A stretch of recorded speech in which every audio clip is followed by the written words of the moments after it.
Hello curious people, today I am here to help you. I know you are using this video to help you fall asleep. So before you like this video and subscribe to the channel, tell me where you are from and what time you are watching. Make yourself comfortable now. I stepped into the stories. These are the pages from a diary written in the back of a maths workbook. The previous owner had retrieved it from their mother's possessions upon her death, where they entrusted it to me. It is unsure if the mother was the writer of this diary, as no name is mentioned, and the cover has long been lost to time. This would become the first in my now extensive archive. 05.08, 1991.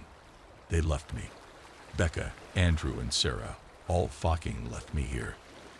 They'd left basically everything here, including me, and driven off while I was having a pee in the bushes. I had to go far away, because I didn't want them to hear me. I've been sitting here for 6 hours, and I'm not sure they're coming back. Just because they turned 16 before me doesn't mean they can treat me like this. It's not even funny. They're supposed to be my friends.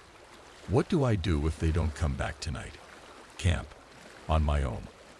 Like building the tent and everything. God, they had better come back. I'm still just in shock that they could do this to me. It's so mean and unfair, and they're supposed to be my friends. Weirdest part is I don't even remember hearing Andrew's noisy car driving off. God, he really needs to get a better car. It's getting late right now, so I have to figure out where I'm going to sleep tonight, because I'm guessing they are going to leave me for the night just to mess with me. 06.08, 1991. Last night was awful. I didn't sleep. It was cold. It was wet. I slept on the ground with all the bugs and dirt, just because the stupid tent is so complicated. I heard a dreadful scream too, and I know it's probably foxes, but it's still so creepy. Also, how do people in movies just make fire like that? I used all the matches and still couldn't light the pile of sticks I made at all. I found the sparky stick with the metal part, but I don't know what to do with it. I bashed the two together for a solid hour and only got a couple of stray sparks. I'm now currently wearing all the jumpers I caught with me underneath my coat. I ate some of the jerky and crisps we had, but I'm going to need to get into the canned food, and I don't even know how to open it, so that will be a problem when I come to it. I don't need to worry about things that aren't affecting me for now. When the hell are they going to pick me up? This is so mean of them. I don't know how long they think they can keep this going, but Mom knows I left with all of them. I'll be missed if they don't pick me up, and they will be in so much trouble. I'm going to try to make fire again. 07.08, 1991. The dear woman visited me last night. She was really nice and helped teach me a few things. I was pretty scared when I saw her, but then she was really nice, and her voice was so calm, I didn't even notice she was completely naked. When I saw dear woman, I realized just how pretty she is. Like no shampoo, no conditioner, not even a hint of hairspray, and her hair was perfect. Like Julia Roberts. She wanted me to call her dear woman. Even when I asked her for her name, she just kept saying dear woman, but I think Julie fits her so much better. She was so smart though. She knew all about starting fires, finding berries, and she was so good at showing me how the tent happens. She even taught me how to wash my hair out here in the woods like she does. I'm going to look so good when I'm back. Becca is going to have a fit. The only thing she didn't know much about was how to open the cans. I will probably tackle that problem myself later today. When Julie dear woman left, she told me I shouldn't stay in this area because a dangerous cat is going to be coming through soon. I told her I'm sure my friends will pick me up before that cat can get here. This camping thing isn't so bad when you have a warm fire and a warm tent and warm food. I don't remember having it before, dear woman, but I even have a warm knitted blanket now. I bet Becca is just laughing at me now with everyone. Becca is such a bitch. Joke's on her, I guess. Because of dear woman, I'm actually kinda having a nice time. I'm beginning to appreciate the quiet time out here in the woods, like I'm becoming one with nature itself. Also, I feel bad for writing so many swears in my diary yesterday. but I feel like scribbling them out would only betray the genuine emotions I had at that point in time. 08.08, 1991. There is a thick fog all around me. I'm so glad that I got carried away while getting wood for the fire, because I don't want to go far from the safety of my camp right now. There has been a sinister chittering coming from the fog, and I don't like it at all. For a minute I thought that I heard the rumbling of Andrew's ancient Ford groaning its way through the forest. No one came out of the fog, so I decided to just stay in my tent. I even heard the thumping of dear woman's hooves coming close to the tent, but something about it felt wrong. Instead of the comforting glow I felt from her before, I now felt a cold dread. I might have believed it was dear woman if she hadn't already told me she was heading as far from here as she could. I'm glad I didn't leave the tent and just hid under my blanket. Earlier, when the weather began to clear, I could have sworn I saw a slender silhouette in the distance. It was sliding its way between trees and heading away from me, so I could. Good look, even though the fog was getting lighter. I didn't think they would get me today. Becca and the others are probably going to make this stretch out until Sunday when I'm expected at home. I wish they would come back sooner, but I doubt it at this point. I have enough wood until tomorrow, and the fog has mostly cleared up. Not sure what to do for the next few hours of daylight. 09.08, 1991. Last night I met the chittering creatures. They sort of look like badgers. Wrong, because I swear to God for just a second, I saw the face of an old woman deep in the forest earlier. Fuck Becca, but I'm too tired to hate her right now. This has been a lot. 10.08, 1991. She's dead. Dear woman is dead. Her head was left just outside the edge of the camp this morning. She was so nice. I can't even believe something would do this to her. Last night I saw something. It must have been when her head was left, but it was too dark to see the head there. It was lit up by the faint light of my fire. I saw a large cat. Its fur was jet black and moved with an otherworldly glide. The worst part is I thought its face was familiar. I don't know how, but I think it was the face of the old woman I saw the other day. This is getting fucked up, but something is telling me to stay put. There is this instinct to not leave the comfort of this nest I've made for myself, so I think for now I won't. I'm going to dig a grave for dear woman's head. It'll be a lot of digging considering her antlers, but she's worth the effort. I have enough wood, I have enough food, and I'm sure they will come back to me tomorrow. If not, then I'm sure I will see my mom soon enough, because when I don't turn up tomorrow, she is going to be here in a flash. 11.08, 1991. The fire is still going, but I'm afraid I'm going to have to abandon it soon. I can hear Andrew's old Ford and Becca's voice out in the distance. I think they've forgotten where they left me, but I'm sure if I just head down the hill where they are, I can lead them back to pick all the stuff up, and I can get out of here. The fog is really thick again, but I have to at least try. My food supply won't last much longer, and I just want to be home. My wife has started to act strange. It all started with a damn single hair. My wife is on the shorter side. I can see over her head, even if she stands on her toes. We were cooking when she tried to squeeze by. By chance, I looked down at the top of her head.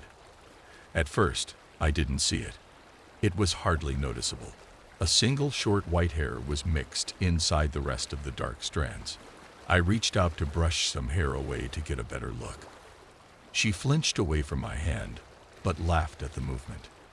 "You're going gray," I commented, smiling, hoping I didn't offend her. She wasn't even 30 yet, but I've seen people whose hair that turned before her. "Good. I'll look super hot." She laughed again. She let me look at the small white spot. It was short with a slight bend, and thicker than a normal hair. I reached over to take it between two fingers, ready to pull it out. She elbowed my chest, getting away with her first gray hair intact. "Let it grow longer. I like it." I raised my hands, showing a truce. If she wanted to let it grow, I didn't care either way. It was just a hair. We got busy cooking dinner, and I forgot about it for a few days. That was until Carrie fainted at work. The call came while I was in the office. It was an hour before I got the message. I quickly told my boss I needed to leave for the day. I rushed to the hospital with dread forming in my stomach. I met her in the waiting room. She looked pale, but overall, not as bad as I feared. Her coworker drove her there, which was nice of them. Soon, we were able to see a doctor for a checkup. They didn't see anything wrong with a basic checkup and tests. A scan had been suggested, but it would take a while before Carrie could get a more thorough look. We were sent home without any answers. I tucked her into bed to let her rest for the rest of the day. Thankfully, Carrie didn't feel lightheaded when we got back home, only overtired. I thought getting extra sleep would fix that. The next day, it appeared the rest cured whatever caused the sudden fainting spell. Carrie acted like her old self and went back to work even though she could have taken another day off. I told her to not push herself. If she started feeling off again, she should stop working and get someone to help. She assured me she felt fine and nothing bad would happen. I believed that for a while. The medical tests wouldn't be for a few weeks. I kept an eye out for more gray hairs at the roots. However, none showed. However, I noticed something else. Carrie started to act differently. The signs were small. She would pause for an extra few seconds trying to think of the next word she wanted to say. I figured she was just having issues sleeping. The concern came when her eating habits changed. Carrie had always been a picky eater. That was fine. We worked around that. One night I came home to see the food I had bought for myself gone. I wasn't upset, just confused. It wasn't like her to devour frozen meals, and yet she had doubled what she ate without gaining weight. Instead, it looked like she had been losing some. I brought it up to her, and she just brushed it off, commenting she always ate more when the weather got colder. We had been married for 5 years. How did I never notice that before? Then her memory issues got worse.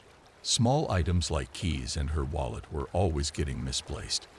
I was very understanding and helped her find what she lost every time. After we located what she had misplaced, she told me that maybe stress from work was getting to her. I believed that the first three times. I started to look online to see if there was anything I could find that explained these little changes. A month after it all started, she did something she never had before. She snapped at me. We were in the kitchen dishing out a special takeout meal when I caressed the top of her head. I leaned down to kiss the top of hers when she spun around, face red with rage. She pushed as hard as she could with both hands, knocking me hard into the table. It didn't hurt that much. I was more shocked than anything. "Don't fucking touch me without any warning," she shouted and stomped a foot. My mouth hung open. Carrie never swore. Well, rarely. She would drop a curse whenever it was funny. But I had never heard her swear in rage at anyone, let alone imagine she would do so at me. "Sweetheart, are you all right?"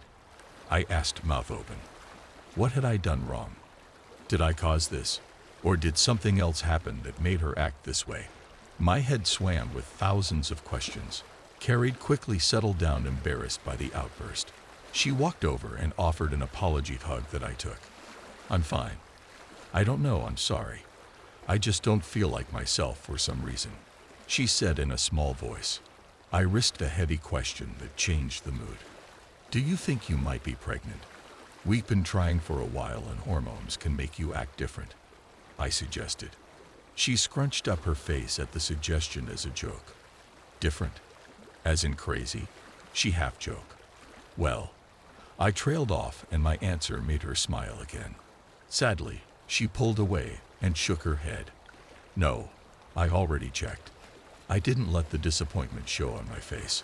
We hadn't had the money for the tests to see why we hadn't been able to have a child yet. We figured one would come at the right time. That time simply hadn't come yet. "We'll call the doctors to see if you can get in for those scans sooner. You might have hit your head harder than we thought when you fainted at work. It's not as if you made changes to your medications or anything like that," I suggested. There hadn't been a bruise when she fainted, but I didn't want to take the risk. An odd expression came over her face as she chewed on the inside of her lip. Carrie had something she wanted to tell me but was too embarrassed to do so. It took a few minutes, and so, well, that sucked. She didn't remember enough to track down these mystery pills. At least we had something to bring up when we saw the doctors next. Or so I assumed. I held her tight, assuring her everything was all right. Figuring out why she felt so odd lately wouldn't be a big deal. That it would just take time. I was unaware time is what we lacked. A few days later, Carrie skipped work and stayed in bed. I offered to stay home, but she talked me into going to work. However, I left my shift early to find her in the same spot I had left her. Dark bags were under her eyes, even though she rested all day. I got her dinner and begged Carrie to go to the hospital. Somehow, she talked me down and promised to go in the morning if she still felt tired. The meal woke her up a little. I climbed into bed next to her, and we watched a bit of TV before both falling asleep. That night I woke up in the dark to hear her moving in her sleep. I turned on the bedside light, and she flinched away from it. Her hands went over her eyes as if the brightness hurt. "Do you have a headache? Can I get you something?" I offered. "Migraine." "Yes, please. It feels like pressure." Her voice was low and weak. I got up and put my cell phone in my pajama pants pocket. Depending on the next few minutes, I would call for an ambulance. I got her a glass of water and some aspirin I helped her take. Her body felt far too thin. How had she lost so much weight without anyone noticing? While keeping her upright with a hand on her back, I spotted that single white hair growing out of the top of her head. I had forgotten about it. An urge to pluck it came over me. While Carrie remained defenseless, I took the hair between a finger and my thumb, then pulled. Her body jolted. Instead of normal hair, it appeared like I had started to pull out a thread that started to get thicker. Her scalp bulged a little from what was under the skin, making my stomach churn. Unable to help myself, I kept pulling. Slowly but surely, the long white thread came out, growing thick and thicker as more came into view. Her body twitched and her eyes rolled back. I knew this was hurting her, and yet I couldn't stop. Wrapping the exposed thread around my hand a few times, I took a good hold of it with the other and pulled as hard as I could. White liquid pooled out from around the wound. I heard a soft pop as the end of the white wriggling mass came loose. It moved on its own, the end as thick as my finger. I could have sworn I heard it scream in the dim light of the room. Carrie had stopped moving. Her body limp, but somehow a dazed smile was on her face. "Oh, that's better." Her words were slurred and her eyes slowly started to shut. Disgusted by what I saw, I tossed the thing away as quickly as I was able. My hands flew to her shoulders, trying to shake her awake. I didn't understand what happened or what I just did. The wriggling, long white creature I just pulled from her head started to inch closer to my bare feet. I nearly threw up, my skin crawling at the sight.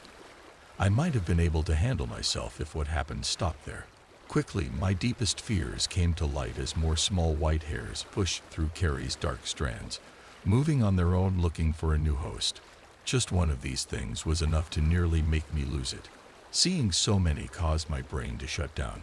I hate myself for what I did next. I turned on my heels, fleeing the house, leaving my wife behind. I know I called 911, but had no memory of what I said. Police and an ambulance showed up. A lot of questions I did not have answers for were asked. I sat in the back of a police car, letting people speak to me, but not hearing a word. At some point, another car pulled up. A black one with a very plainly dressed man got out. He took some officers aside and spoke with them. Had someone called a lawyer for me? Did I need one?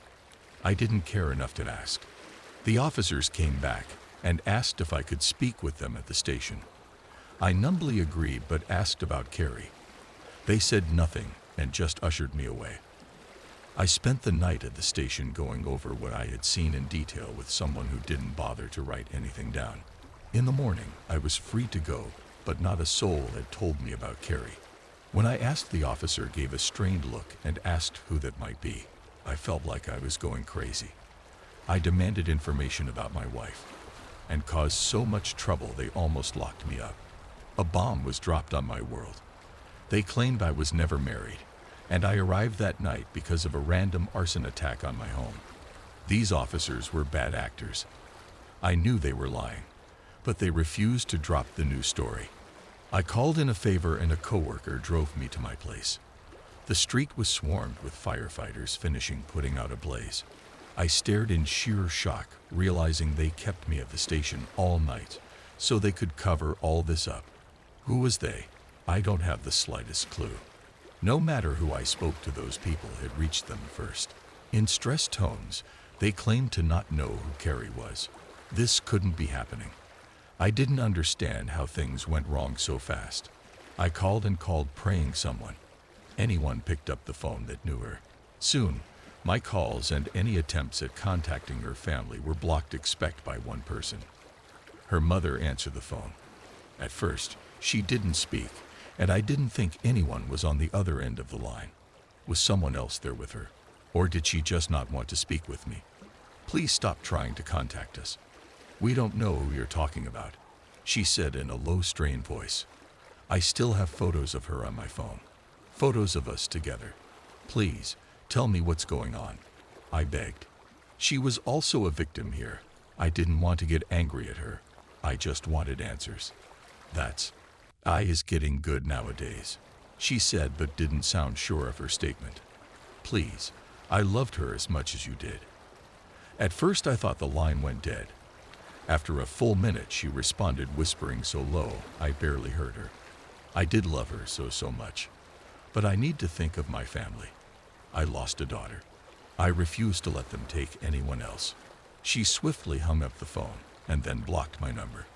I knew I would never hear from her again, no matter how hard I tried. If I did press the matter, I endangered everyone Carrier ever cared about. Right now, I'm staying in a hotel using the last of my savings. My family has offered to take me in, to get help, to try and live a normal life. I considered taking them up on the offer. The only thing stopping me is a constant itch at the top of my head, growing more intense by the hour. The basement sackboy. It started the night I moved into my grandmother's old house. She had passed away the year prior, leaving the place to me, a creaking, decaying relic from the 1940s with a smell of mildew that seemed to seep from the walls. It wasn't exactly my dream home, but I was fresh out of college and broke, so I decided to make it work. The basement was the worst part. Damp, dark, and filled with years of my grandmother's hoarded treasures and trash.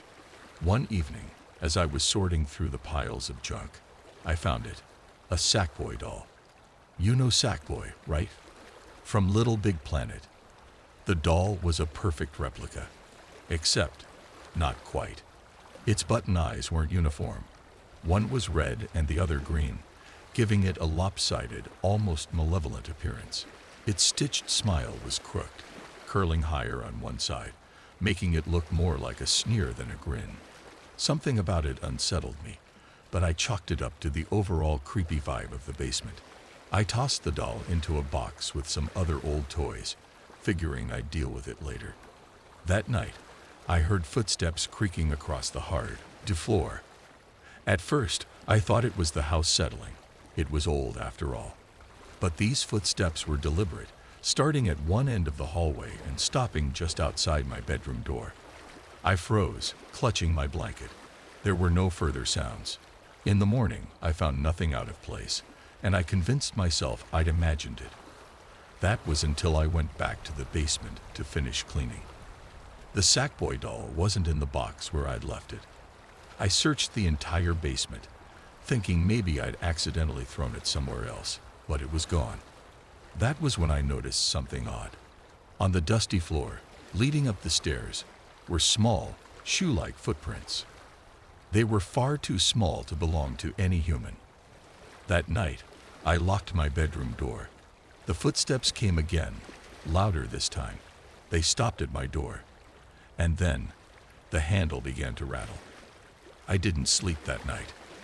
The next morning, I found the Sackboy doll sitting on the kitchen counter. It was holding one of my knives, its tiny hands wrapped tightly around the hilt. I stared at it, my heart pounding. Was someone playing a prank on me? Was I losing my mind? I grabbed the doll and threw it into the garbage outside, stuffing it deep under layers of trash. I wasn't taking any chances. That night, I heard the footsteps again. But this time, they didn't stop at my door. I woke up to the sound of something scratching at my bed frame. I turned on the lamp, and there it was, the Sackboy doll, sitting on my nightstand, its head tilted toward me. The knife was gone, but one of its button eyes was dangling by a thread, as if it had been through something. I didn't know what else to do. I grabbed the doll and drove it out to the woods, as far away from the house as I could manage.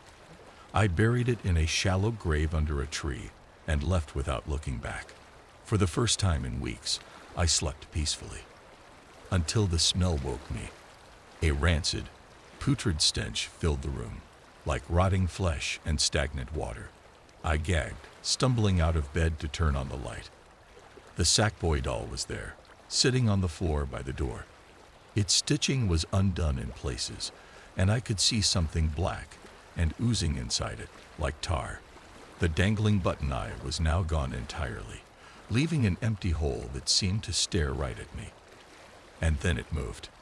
Just a twitch, its head tilting ever so slightly, but it was enough to send me into a blind panic. I grabbed the doll and threw it into the fireplace, dousing it in lighter fluid. It screamed. Not like a human scream, but a high-pitched, distorted wail, like metal grinding against metal. The flames flickered and roared, and the doll's silhouette writhed in the fire until it was nothing but ash.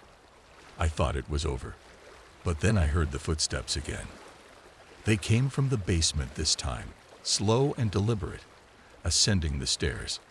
I locked myself in my room, trembling as the footsteps stopped outside my door.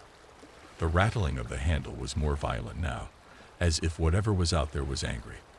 I don't know how long I stayed awake, but eventually the sound stopped.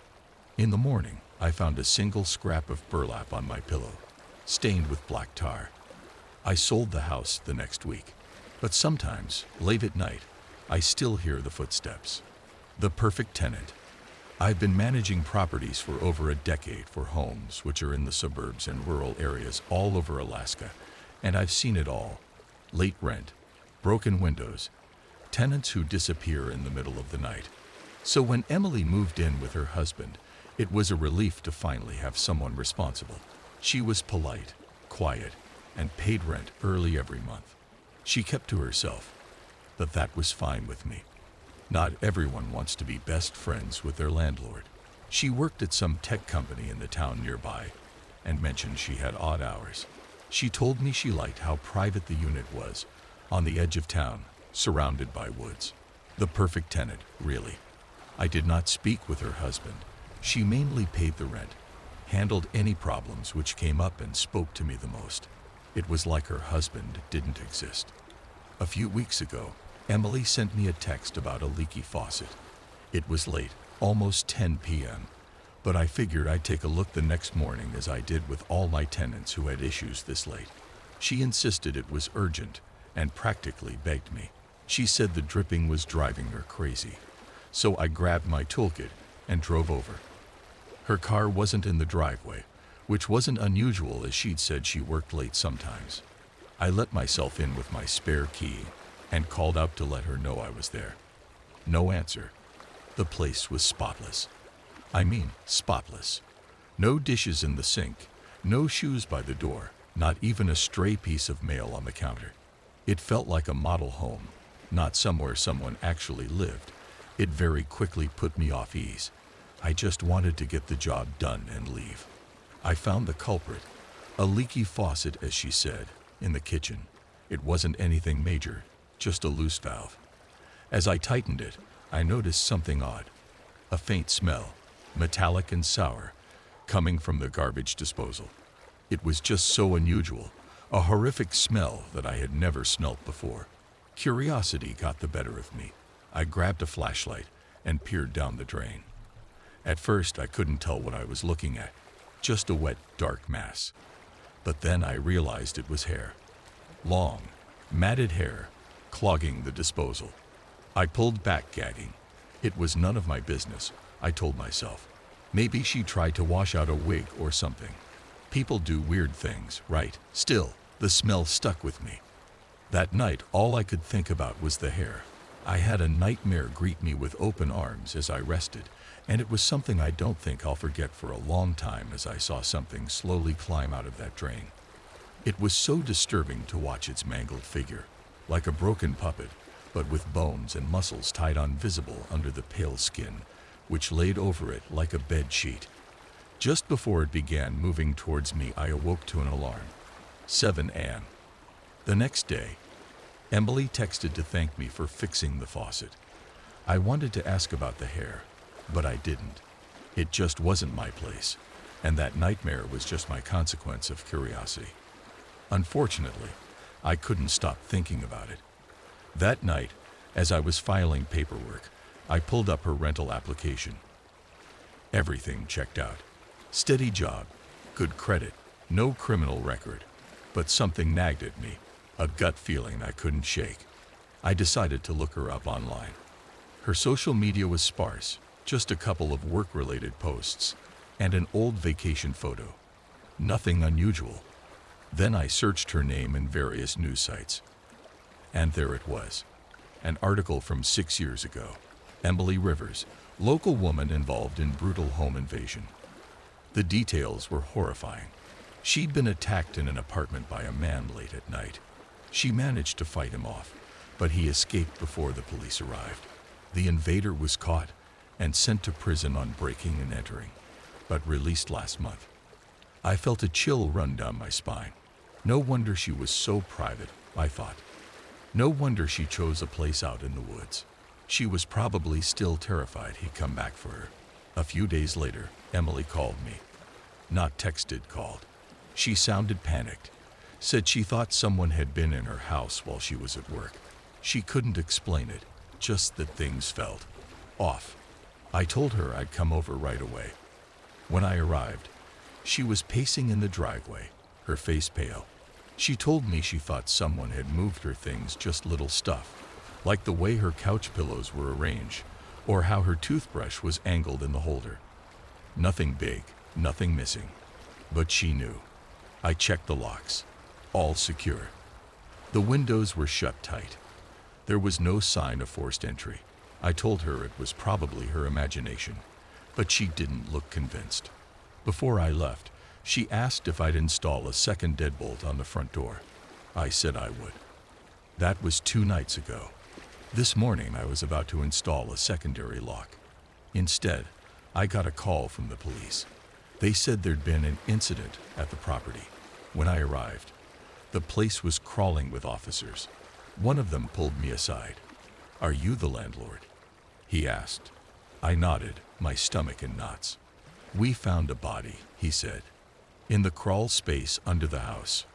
My mind reeled. A body? Who? He hesitated. "A man. We're still identifying him. But it looks like he's been there a while." A while? How long? I thought back to Emily's spotless house, her unease, the second deadbolt. That's when I saw her, sitting in the back of a police car. She looked calm. Too calm. Her hands rested neatly in her lap, her head tilted slightly, as if she were listening to some far-off melody. I walked closer, and she turned to look at me. Her expression didn't change, but her eyes, those dark, unblinking eyes, pierced right through me. And then I remembered the article. Not the headline. The photo. Emily, sitting on the front steps of her old apartment, her face pale and tear-streaked. And behind her, officers wheeling out a stretcher, with a man on it. I'd assumed he was the intruder, the attacker, but the article didn't say that. I must have been too tired to realize, but looking back, the headline just didn't sound right. The article began with, "A 19-year-old man was found in a crawlspace inside of his own home after a supposed home invasion." Emily Rivers, a local dentist, was arrested on suspicion of murder and arrested for breaking and entering. I stared at Emily in the police car. She didn't look away. Her lips parted, just slightly, like she was about to speak. But she didn't have to, because I finally understood. She wasn't the victim of a home invasion. Should I take the offer? College. Some called it a waste of money. a way to open new doors. Some even called it the best way to date.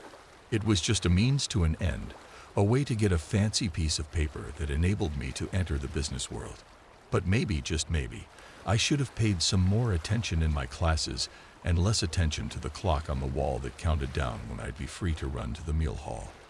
But here I am, 4 years later, a bachelor's in psychology, and no want, or way, to continue into a master's program, barely paying the monthly bills in my dead-end job as a grocer.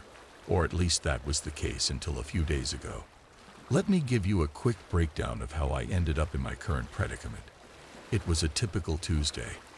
I was checking customers out and having friendly, small conversations. "Hello, how are you?" They would respond, "Oh, that's fine. I'm just buying some groceries for the week." You know how it goes. The conversation would end as I handed them their receipt, only to see them throw it in the garbage. So that you know, you're always welcome to decline it. Most don't mind. But anyway, I'm wandering. Probably cause of how strange the whole damn thing was. The weirdest part was the temperature. Our store is typically kept at a pleasant 75. But as the customer walked up, I just felt the temperature drop. It wasn't noticeable at first. Maybe a degree or two. Then 3, 4, 5. It just kept slipping as he approached. This tall man, about 6'6", giant of a dude, in a long black trench coat and a black fedora completely covering him. The temp had to be in the low 50s by the time he walked up. I was shivering to high hell, wrapping my arms around me. Hell, the dude in front of me. If I can even call him that.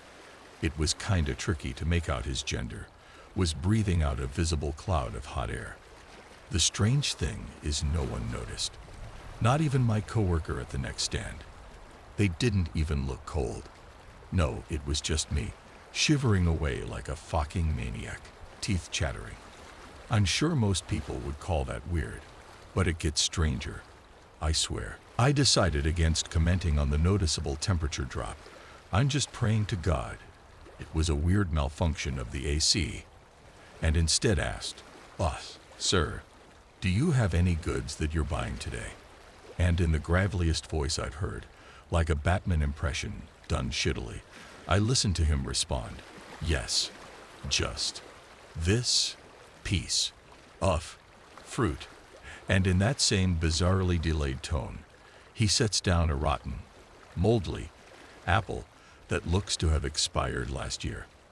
Hell, I couldn't see a sticker on it anywhere. I respond, "Sir, that apple seems to have gone bad. Would you prefer another?" I shoot him a polite smile, chock full of all the nervousness of a kid about to be beaten. "No, thank you, and what do you mean, expired?" God, you could feel the air drop another 10 degrees in that instance. Hell, it felt like time was slowing down with it, and I could feel my heart being gripped in my chest as he looked down at me. And oh God, I shouldn't have made eye contact with him. God, fuck. It was like looking into the sky on a pitch-black night, knowing damn well that if you died, you wouldn't be found. God, I regretted everything I'd done up to that point. I felt like death was just around the corner. "Sorry, sir. I must be seeing things. This apple is excellent. That'll be $4.50. I chipped out, desperate to have him forget my comment. But I saw that he didn't believe me. I needed a different solution now, so I tried something else. Sorry, sir. I'm just tired from searching for work. It must be causing me to hallucinate." I felt him look confused for a second, and I could feel my heart unclench. At that moment, I knew I wouldn't be dying today. At least not from that giant of a human. Thankfully, I wouldn't be dying from that giant of a human. "Work, you say? What kind of work?" I watched in great relief as his hand scratched his chin. "Just work as a therapist, sir. I've been looking, but no one seems to be looking for an untested bachelor's degree holder." I watched then as he slowly reached into his pocket, that same damn slowness. Also, I should note that the store was dead quiet at this point. I didn't dare to look away from him, but I could see, just barely, out of the corner of my eye, my coworker doing the most perfect impression of a statue. I have work. I run a clinic. I need labor. Would you like to be our in-house therapist? As he set down a piece of paper in front of me, I watched as his glove brushed against the table, and I saw cold, just cold, as his glove stroked across the plastic belt of the table. This ice spread like an effect from an anime.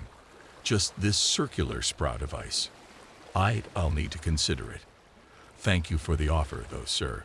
I'd had the feeling that if I turned him down there, he'd turn me into a fucking ice sculpture. Your ability to see me impresses me. I hope you'll consider correctly. And with those words, without even purchasing his apple, he left. And as he left, I watched as time began to speed back up and things went back to normal. From sound, to my coworkers, to my own body. Hell, even the table looked normal again.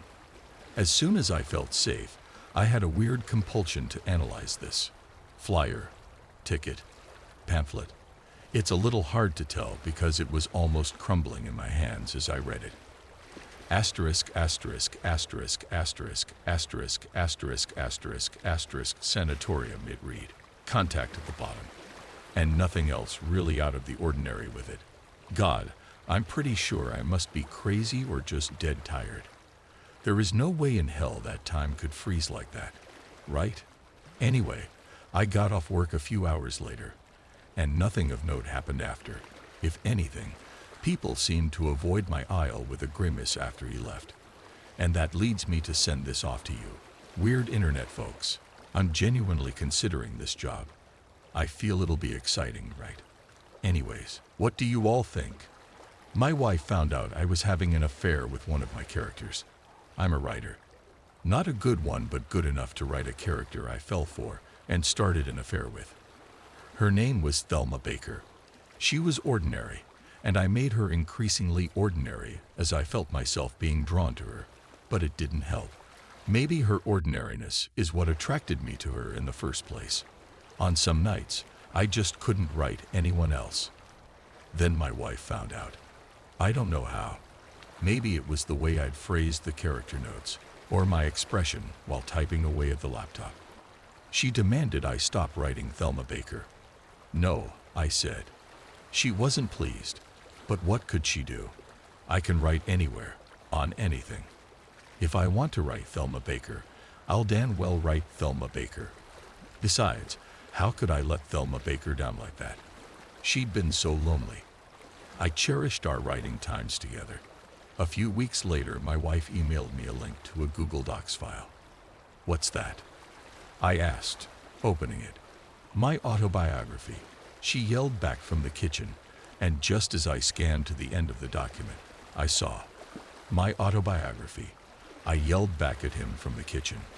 My wife was logged in, editing the document. I saw her type. He scratched his head like an imbecile and stared with disbelief at his laptop screen. Then thought, what the fuck? I scratched my head. What the fuck? What he.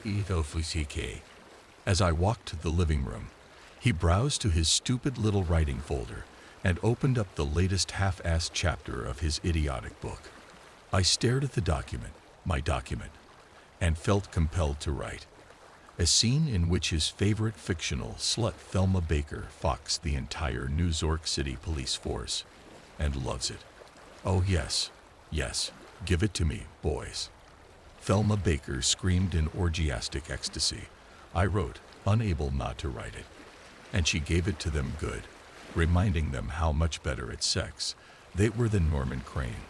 Oh, no. The poor schmuck couldn't comprehend that he'd been reduced to a character in his brilliant wife's autobiography. The words "you are what you love" played over and over in his head. Then, I wrote, Thelma Baker ascended the police station stairs in the desperate realization that she'd been hoodwinked by a two-bit swindler with a small cock who didn't know how good he had it with his wife. Once she reached the roof, there was nothing for her to do but, "No." I yelled, but I merely laughed at his misery. Slit her throat with the very knife Author Loverboy had given her in chapter whatever, and with her last bits of strength, threw herself over the edge. Splat. No more Thelma Baker. And so I am, cursed by my love for her itself. If you're a camp counselor, stay away from Black Pine. I was driving my rusted-out Toyota Corolla, which somehow still had working speakers despite everything else about it falling apart. Jess sat shotgun, feet up on the dashboard, scrolling through her phone, and occasionally smacking me on the arm to show me memes I couldn't look at. Behind us were Kyle, Luke, and Rachel, crammed together in the back seat. Kyle was holding a styrofoam cup filled with God knows what, leaning forward between the seats.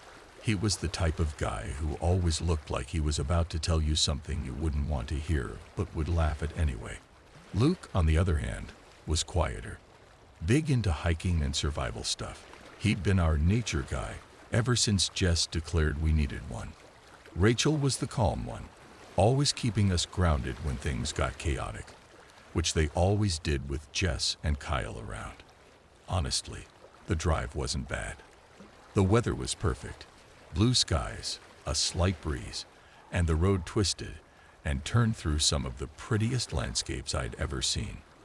We passed a few scattered houses, but eventually those gave way to dense forests. By the time we reached the gravel road leading to the camp, it felt like we'd stepped out of reality and into some beautifully forgotten corner of the world. When we finally saw the camp sign, wooden and faded, with the words Black Pine Camp barely visible, we cheered. I pulled the car into the gravel lot, killed the engine, and stepped out. The air smelled like pine and earth, cool and clean, and for a moment, everything felt perfect. The car doors slammed shut one after another, the echoes swallowed by the surrounding forest. Jess stretched dramatically, her flannel shirt riding up slightly as she groaned. God, I think my legs forgot how to work. Cry me a river, Kyle said, tossing his cup into a nearby trash bin. Try sitting in the middle seat for 3 hours. I'm 90% elbows right now. Rachel pulled out a laminated camp map. Okay, according to this, the main cabin is just up that path. That's where we'll find the supply closet, and hopefully coffee. Coffee's priority one, huh? Luke asked, adjusting his backpack straps. Obviously. You don't want me uncaffeinated. Trust me, Rachel replied with a soft smirk. Black Pine Camp looked like something out of a postcard, at least at first glance. The cabins were rustic but sturdy, sitting in a semicircle around a gravel clearing with a fire pit in the middle. Beyond that, there were trees as far as the eye could see, their branches swaying gently in the breeze. Kyle was the first to break the silence. Okay, where's the creepy guy with the hook for a hand? He's late. Shut up, Kyle, Jess said, rolling her eyes. She walked toward the largest cabin, the one that looked like it might have been an old mess hall. This place does have some serious summer camp horror movie vibes, though. I'm into it. Great, I said. That's exactly the energy we need. Jess summoning Jason Voorhees on day one. I'm just saying. Jess shot back, pushing the door open and peeking inside. If I hear one creepy noise tonight, I'm leaving you all behind. Noted, I said, following her in. The inside smelled like wood and dust, with beams of sunlight cutting through the cracks in the old shutters. There were rows of long wooden tables, most of them covered in cobwebs. Kyle wandered in behind us, kicking at one of the benches. I'm digging this. Less digging, more cleaning, Rachel said, stepping into the room with a bucket and a mop she'd found in one of the supply sheds. The sooner we get this place livable, the sooner we can relax. We spent the next couple of hours splitting up and tackling different parts of the camp. Luke cleared debris from the fire pit, while Rachel started scrubbing down the mess hall. Kyle and Jess worked on organizing the sleeping cabins, which were just as dusty as the mess hall, but surprisingly intact. That left me in charge of unloading the food and gear. As I lugged a cooler toward the mess hall, I spotted Jess standing in the doorway of one of the cabins, her arms crossed. "Hey," she called out. "Come look at this." "What is it?" I asked, setting the cooler down and walking over. She gestured inside the cabin. "Tell me this isn't weird." I stepped in and saw what she meant immediately. Hanging from the ceiling was a small bundle of sticks and feathers, tied together with an old piece of string. It looked handmade. "Huh," I said, reaching up to touch it. "Don't touch it," Jess said, slapping my hand away. "Why not?" "Because it's creepy as hell, and I don't want you activating some ancient curse or something while I'm standing here." "It's probably just a decoration," I said. "Yeah, sure," she said, narrowing her eyes. "When I'm gone, you can deal with it. I'm not sleeping in here if that thing's still hanging." Before I could respond, Kyle stuck his head in the door. "Hey, lovebirds, quit slacking. Luke says the fire pit's ready." "We're not slacking," Jess snapped, shoving past him. "And I'm not a lovebird." Kyle grinned. "Whatever you say." We regrouped by the fire pit just as the sun started to dip below the trees. Luke had set up a circle of old camp chairs, and Rachel had brought out a bag of marshmallows she'd found in our gear. "See," Kyle said, holding up a marshmallow on a stick. "This is the life. No self-service, no responsibilities, just us and nature." The fire was dying down when the first weird noise reached us. At first, I thought it was just the wind playing tricks, low and faint. None of us said anything about it, too caught up in the moment. Kyle had been telling some ridiculous story about a haunted amusement park, waving his arms around like the overenthusiastic camp counselor he was born to be. And then the clown's head just. He clapped his hands together. Pops right off. Blood everywhere. "Nice," Jess said, throwing a marshmallow at him. "Way to kill the vibe." "Come on, that was gold," Kyle replied, catching the marshmallow midair. "You're just mad you don't have my storytelling skills." "I think I'm mad that you exist," Jess shot back, laughing. "Guys, Rachel interrupted, holding up a hand. "Do you hear that?" We all froze. For a moment, there was only the crackling of the fire and the occasional chirp of crickets. Then I heard it, a faint, rhythmic mumbling, almost like someone talking to themselves. It was coming from the direction of the wood line, just beyond the clearing. "What is that?" Luke asked, leaning forward. "Wind?" I said, though I wasn't sure. "No way," Jess muttered, standing up. "That's a voice. Someone's out there." "Yeah, like a serial killer or something," Kyle joked, though his nervous chuckle gave him away. Rachel shook her head. "No, seriously, we need to check this out. What if it's someone who needs help? Or someone who's gonna murder us," Kyle added. Jess rolled her eyes and grabbed one of the flashlights. "Shut up. We'll never know unless we look." "Don't be a baby, Kyle." Reluctantly, we all grabbed whatever makeshift weapons we could find, firewood, long sticks, and followed Jess toward the sound. It grew louder as we neared the edge of the clearing, the mumbling taking on an unsettling rhythm. It was almost hypnotic, rising and falling in a set of odd jitters and cooing. We swept our flashlights around once the noise felt like it was in our ears. That's when we saw her. She was crawling through the dirt, hunched over like some wounded animal. The beam of Luke's flashlight caught her pale, wrinkled skin, and we froze. She was completely naked, her body thin and frail, the bones of her shoulders and hips jutting out like they were trying to escape her skin. Her hair was gray and stringy, hanging in uneven clumps around her face. "Jesus Christ," Jess whispered. "It's she." "Okay." "Does she look okay?" Kyle hissed. Rachel took a cautious step forward. "Ma'am, are you all right?" The woman didn't react. She kept crawling, her hands digging into the dirt as she mumbled to herself. Her voice was low and guttural. the words slurring together in a way that didn't sound like any language I'd ever heard. "Ma'am." Rachel tried again, louder this time. "Do you need help?" Still nothing. Luke swung the flashlight to her face, but she didn't even flinch. Her eyes were wide and glassy, staring blankly ahead as if we weren't even there. "Maybe she's deaf," Jess whispered, her voice tight. "She's naked," Kyle said, his voice rising slightly. "Why the hell is she naked?" "Stop," Rachel said sharply. She stepped closer, holding her hands out like she was approaching a scared animal. "Hey, it's okay. We're not going to hurt you. Can you tell us what's wrong?" The woman suddenly stopped crawling, freezing in place. For a moment, the only sound was the wind rustling through the trees.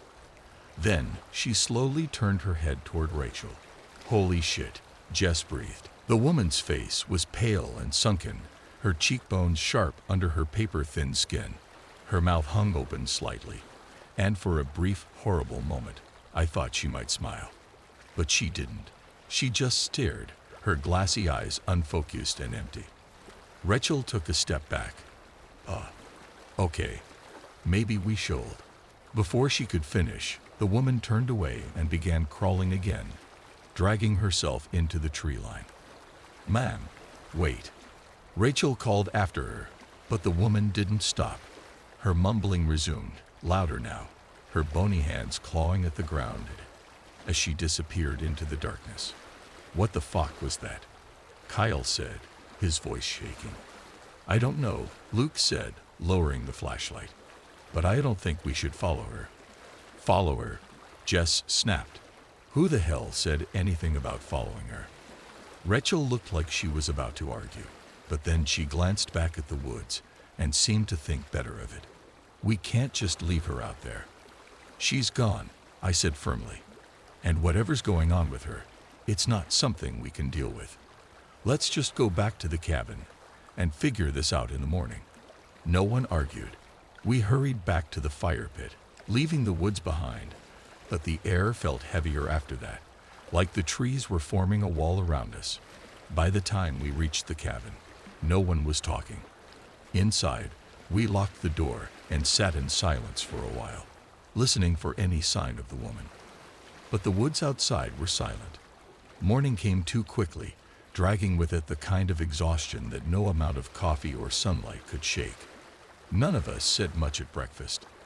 The memory of the woman, the way she crawled, the way she looked right through us, hung over the table. Kyle poked at his cold eggs with a plastic fork. "So, is no one gonna talk about the naked grandma in the woods, or are we just pretending last night didn't happen?" Jess shot him a glare. "I think we all saw it, Kyle. You don't have to be an ass about it." "I'm just saying," he muttered. "That wasn't normal. People don't just do that." "She could have been sick," Rachel offered. "Maybe she wandered off from somewhere." "From where?"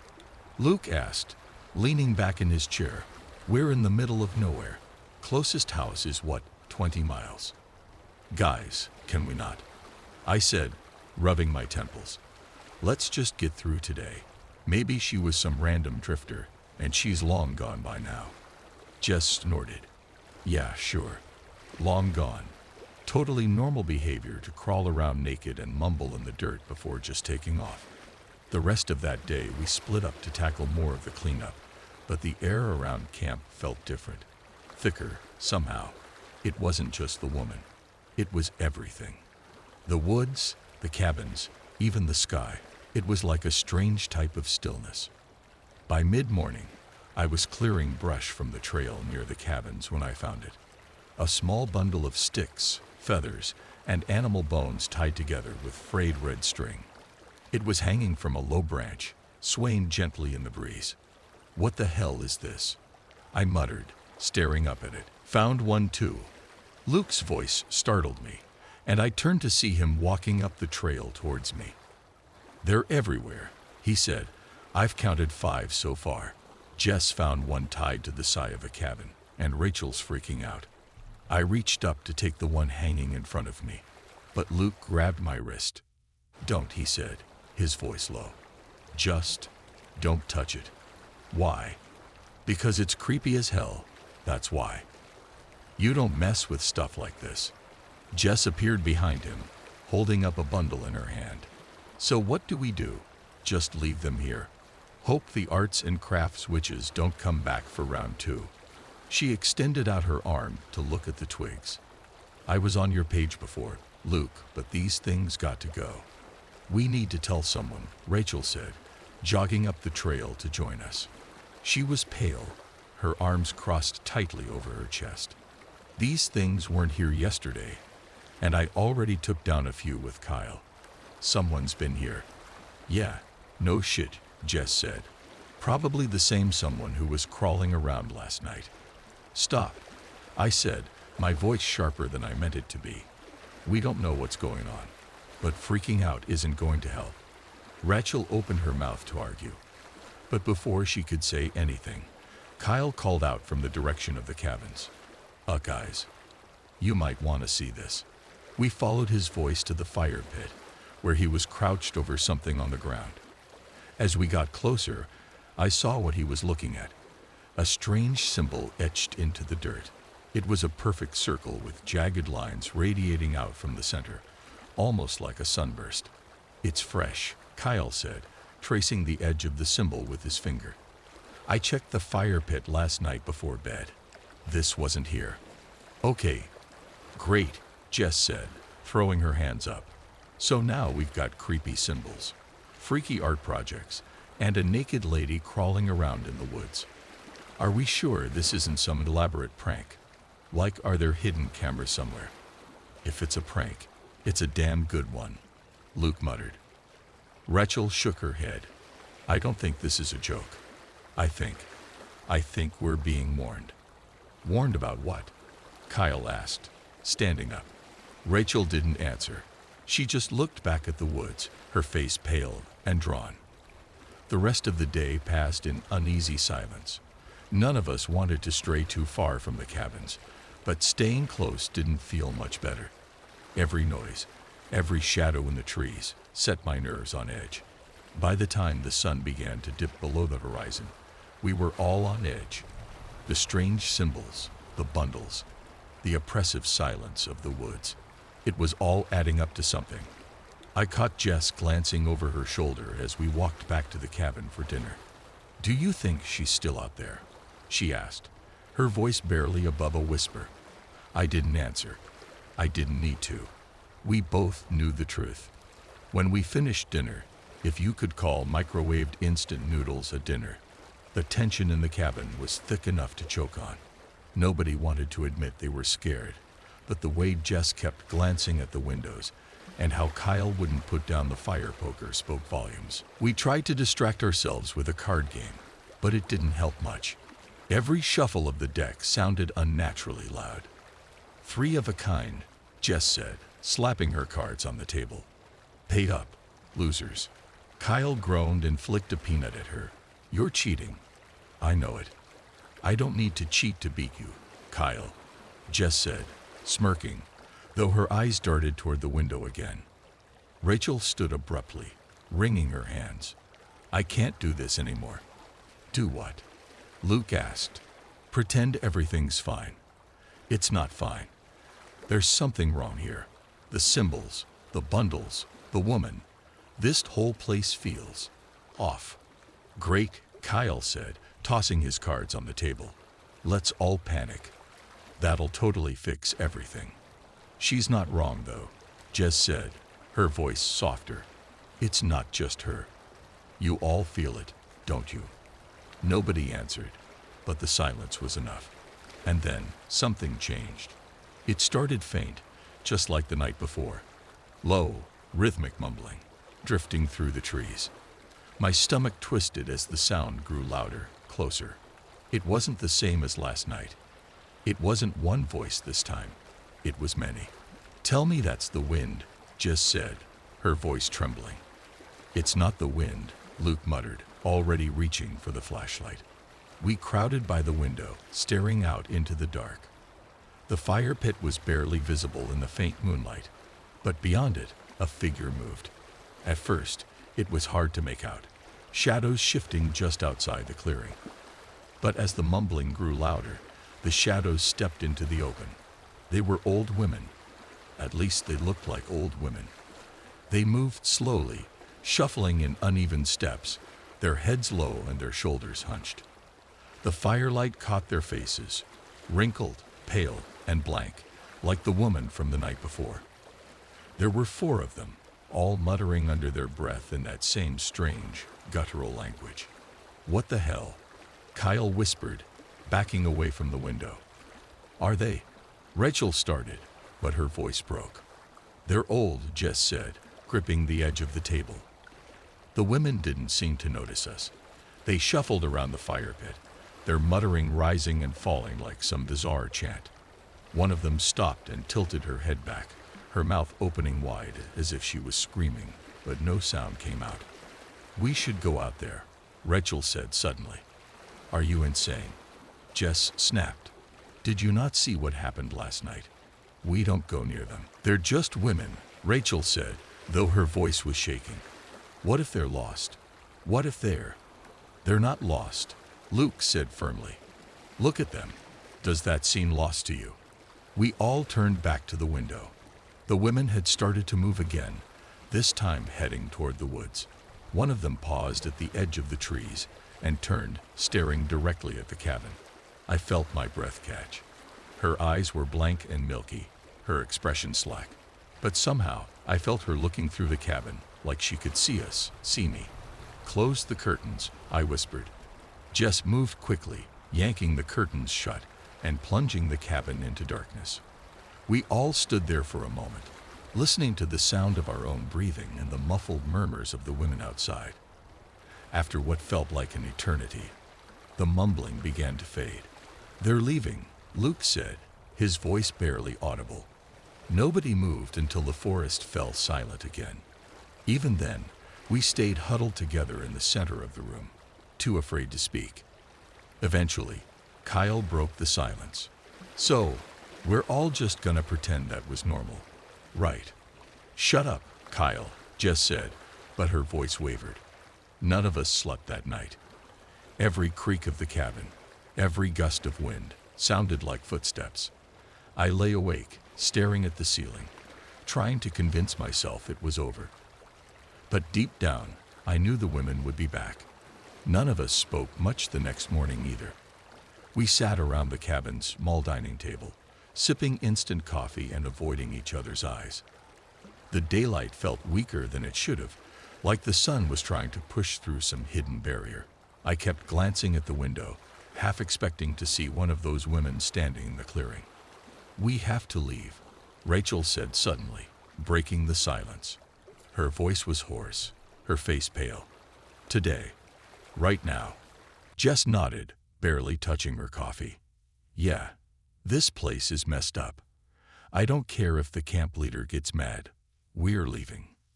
"Fine by me," Kyle muttered. "Let's pack up and get the hell out of here."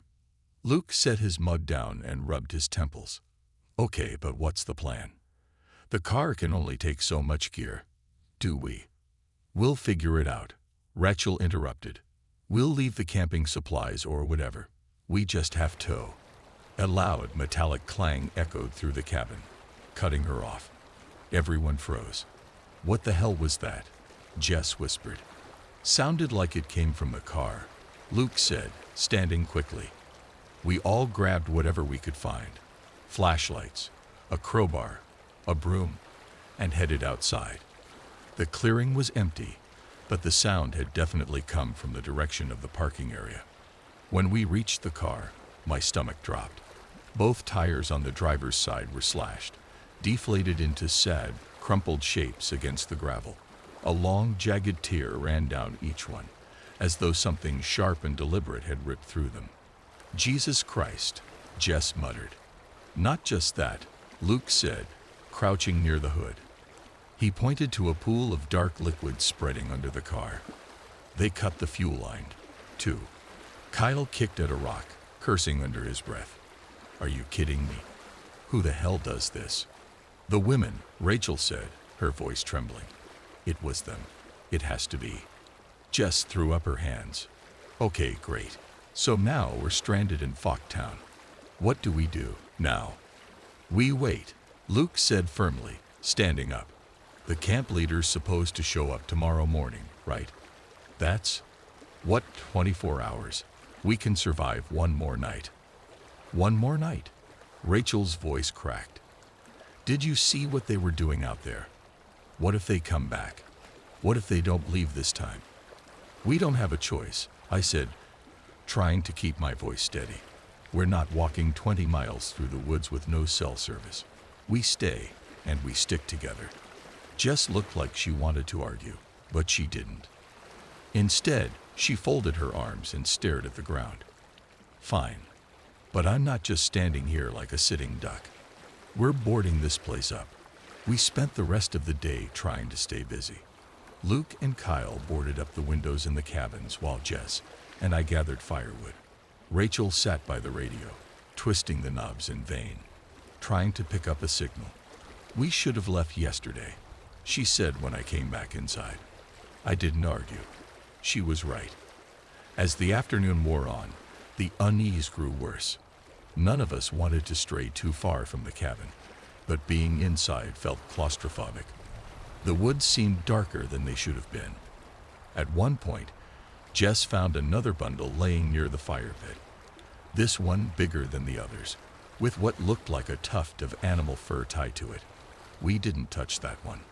By the time the sun started to set, we were all back in the main cabin, our nerves frayed and our tempers short. Okay, Luke said, if they show up again, we stick to the plan. Stay together, stay inside, and don't open the door. What if they break in? Kyle asked, his voice unsteady.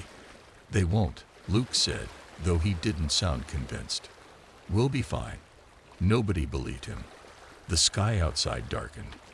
I could feel it in my bones. The night was coming. It started with the wind. The shutters rattled, and the trees outside groaned like they were on the verge of snapping. Luke had locked and barred the doors earlier in the evening, and we'd shoved the cabin's 2 flimsy tables against them for good measure. But none of it felt like enough. Rachel was still by the radio, twisting the knobs in a desperate, silent plea for a signal. Jess was in the corner, gripping the kitchen knife she dug out of the supply shed, her lips pressed into a thin, furious line. Kyle sat on the floor, gripping the fire poker so tightly his knuckles had gone white. What time is it? Jess finally asked, breaking the silence. Late, Luke said. He was crouched by the window, keeping an eye on the clearing through a crack in the boarded shutters. Jess laughed bitterly. Great. Super helpful.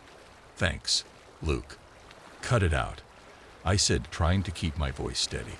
We need to stay calm. Calm, she snapped. Did you miss the part where we're trapped in the middle of nowhere with a bunch of psycho witches who slashed our tires and cut our fuel line?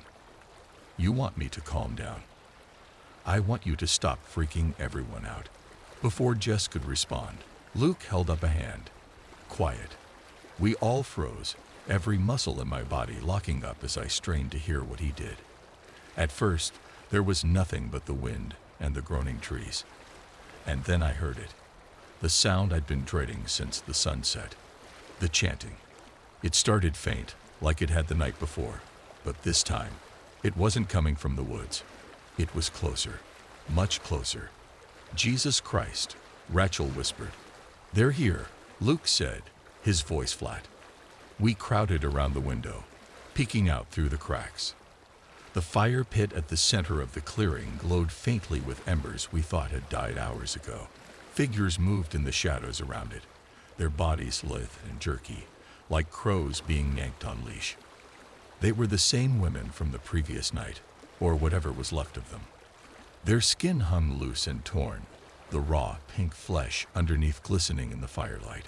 Their faces were pale and hollow, their eyes milky and empty, but their mouths moved in a synchronized rhythm, muttering words that didn't belong to any language I'd ever heard.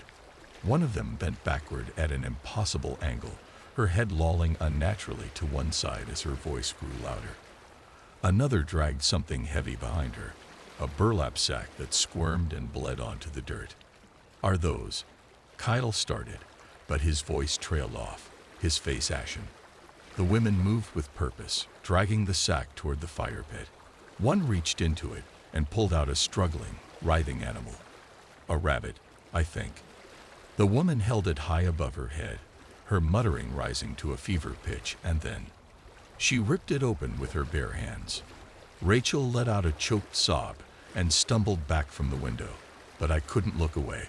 Blood poured down the woman's arms, thick and dark, pooling at her feet. She flung the carcass into the fire, where it hissed and popped, filling the air with the sickening stench of burning flesh. The chanting grew louder, more aggressive. The other women followed suit, pulling more animals from the sack. Mangled rabbits, a squirrel, something I couldn't even identify, and spilling their blood into the flames. "Stop watching," Jess hissed, grabbing my arm and yanking me back from the window. "We need to do something." "Do what?" Kyle said, his voice breaking. "What the hell are we supposed to do against that? We can't just sit here," Jess snapped. "They haven't come for us yet," Luke said quietly, his eyes still glued to the window. "We stay inside. We stay quiet. Maybe they'll..." He trailed off, but we all knew how that sentence was supposed to end. Maybe they'll leave. The fire in the clearing roared higher, throwing long, flickering shadows across the trees. One of the women began to scream, not in pain, but in what sounded like triumph. Her voice was guttural, inhuman, rising above the others as she threw her arms wide and tipped her head back to the sky. The others joined in, their bodies contorting in ways that shouldn't have been possible. Bones cracked, joints twisted, and yet they didn't stop moving. I pressed my hands over my ears, trying to block out the sound, but it was inside me, vibrating in my skull, in my chest, in the marrow of my bones. And then one of them stopped. She turned slowly, her head snapping unnaturally to one side, and stared directly at the cabin. "They know we're here," Rachel whispered, her voice trembling. The woman stepped forward, her movements erratic and uneven. Another followed her, and then another. They moved toward us, their eyes gleaming white in the firelight, their mouths still muttering. "Get away from the window," Luke ordered, but I was already backing up. The chanting grew louder, more frenzied, until it was deafening. I could feel it in my teeth, in my ribs. My vision blurred, and for a second, I thought I might pass out. And then, just as suddenly as it started, it stopped. The silence was worse than the noise. "They're not coming inside," Jess said, her voice trembling but defiant. "They're not." A sharp, heavy thud against the door cut her off. We all froze, staring at the door, which buckled slightly under the impact. Another thud followed, and then another, each one louder and more violent. "They're trying to break in," Rachel whimpered. Luke grabbed the crowbar from the floor and stepped in front of the door. "Stay back," he said, his voice hard but shaking. The thudding stopped. And then, from the other side of the door, came a low, rasping voice. "Let us in." It wasn't a question. It was a demand. I wanted to scream, to run, to do anything but stand there, but my feet were rooted to the floor. "Don't move," Luke whispered. "Don't say anything." The voice came again, louder this time, and closer. "Let us in." The firelight outside flickered, and I could see their shadows through the cracks in the shutters. They were everywhere, surrounding the cabin, waiting. The pounding on the door stopped. For a moment, the only sounds were our shaky breaths and the faint crackle of the fire outside. My heart was hammering so hard, I thought it might burst. Jess was clutching the kitchen knife like it was the only thing keeping her alive. Kyle held the fire poker, standing frozen near the window. "They're gone," Rachel whispered, though her voice shook with disbelief. "They're gone." Luke didn't move from the door. "No, they're not." As if in answer, the window behind us shattered. Glass exploded inward, and Jess screamed as something long and clawed reached through, swiping at the air. The hand, or whatever it was pale and thin, its skin sagging off the bones like wet paper. "Get back!" Luke yelled, swinging the crowbar and slamming it against the frame. The creature retracted its arm with a guttural hiss. "Block it! Block the window!" Kyle shouted, grabbing a chair and slamming it against the broken pane. Before we could catch our breath, another window shattered, then another. The sound was deafening, each break followed by the relentless muttering and scratching of those things clawing at the cabin's defenses. "They're everywhere," Jess screamed, backing toward the corner of the room. "Basement," Luke shouted, pointing toward the trapdoor near the kitchen. "We can barricade ourselves down there." We scrambled for the trapdoor, Rachel practically dragging me as my legs felt like lead. Jess was already there, yanking it open and shoving the others through. "Hurry," she yelled. Kyle went next, followed by Rachel. Luke shoved me toward the opening. "Go." I climbed down the creaking ladder into the damp, dark basement. The air smelled like mildew and old dirt. Rachel fumbled with her flashlight, casting jagged beams of light across the low, claustrophobic space. Luke followed, slamming the trapdoor shut above him, just as another crash rang out from the cabin. Something heavy landed on the floor above us, followed by the sharp scrape of claws against wood. We all huddled in the corner, our backs pressed against the cold stone wall. The room was deathly silent except for the sound of our breathing. For a moment, I thought maybe we were safe. Then we heard the trapdoor creak. "No," Jess whispered, gripping the knife so tightly her hand was shaking. "No, no, no." The door groaned, the wood splintering as something heavy pressed against it. The muttering was louder now, filling the room like a dozen bell chimes. And then the trapdoor shattered. The first one dropped into the basement with a sickening crunch. Her legs bent the wrong way when she landed, but she didn't seem to notice.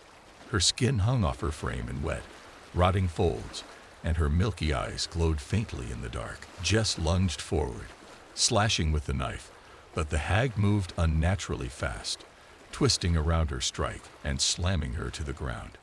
Jess screamed as claws raked across her chest, tearing through her shirt and skin like paper. "Get off her!" Kyle roared, charging forward with the fire poker. He swung hard, cracking the hag across the face, but it barely phased her. She turned on him, her jaw unhinging to reveal jagged, yellowed teeth.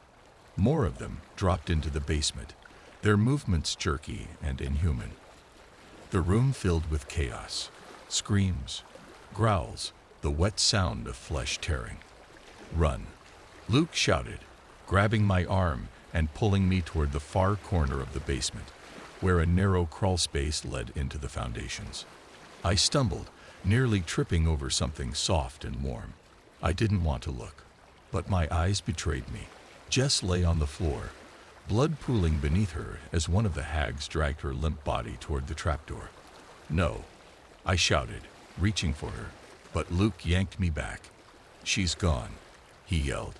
"We have to go." I couldn't process it, couldn't believe it. Jess, the loudest, most assertive of us, was gone. Rachel was next. As we crawled through the tight, damp tunnel, she let out a choked gasp. "No, get off me." I turned in time to see one of the hags clawing at her ankle, dragging her backward. Her screams were cut short as another hag appeared behind her, grabbing her hair and yanking her into the darkness. "Rachel," I screamed, but Luke shoved me forward. "Keep moving," he hissed.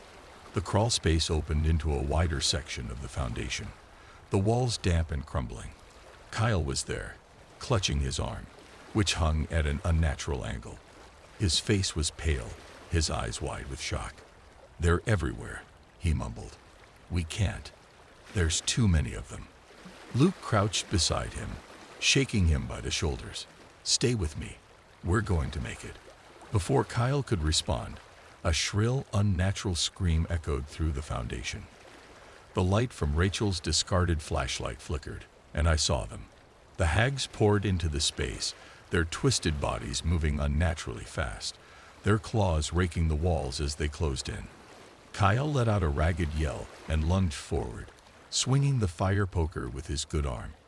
He hit one of the creatures, but another slammed into him from the side, sending him sprawling. I didn't see what happened next. I didn't want to. Luke grabbed my hand and pulled me into a narrow crack in the foundation. We pressed ourselves into the tight space, the cold stone digging into my back. "Don't move," Luke whispered, his voice barely audible over the sound of claws scraping stone and the wet, gurgling screams of our friends. The hags moved through the space, sniffing the air, their muttering filling the cracks in my skull. One of them stopped inches from our hiding spot, its head jerking toward us. I held my breath, praying it couldn't see us. It tilted its head, its hollow eyes scanning the darkness. For one horrible moment, I thought it would reach for us. But then it turned and disappeared into the shadows. The screams stopped. Luke and I stayed in that crack for what felt like hours, too afraid to move, too afraid to breathe. The muttering faded, replaced by the distant whisper of wind through wood. When we finally crawled out, the basement was empty.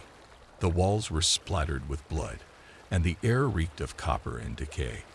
Jess, Kyle, Rachel, they were gone. The basement was silent, the kind of silent that makes your ears ring. My legs were cramping from how long Luke and I had been wedged into the crack in the foundation. But I didn't dare move. Neither of us did. I stared at the floor in front of me, trying not to focus on the blood spattered across the stone or the claw marks gouged into the walls. My mind was fractured, cycling through images of Jess's limp body, Rachel's screams, and the wet, sickening sounds of what they did to Kyle. I didn't realize I was crying until Luke touched my arm.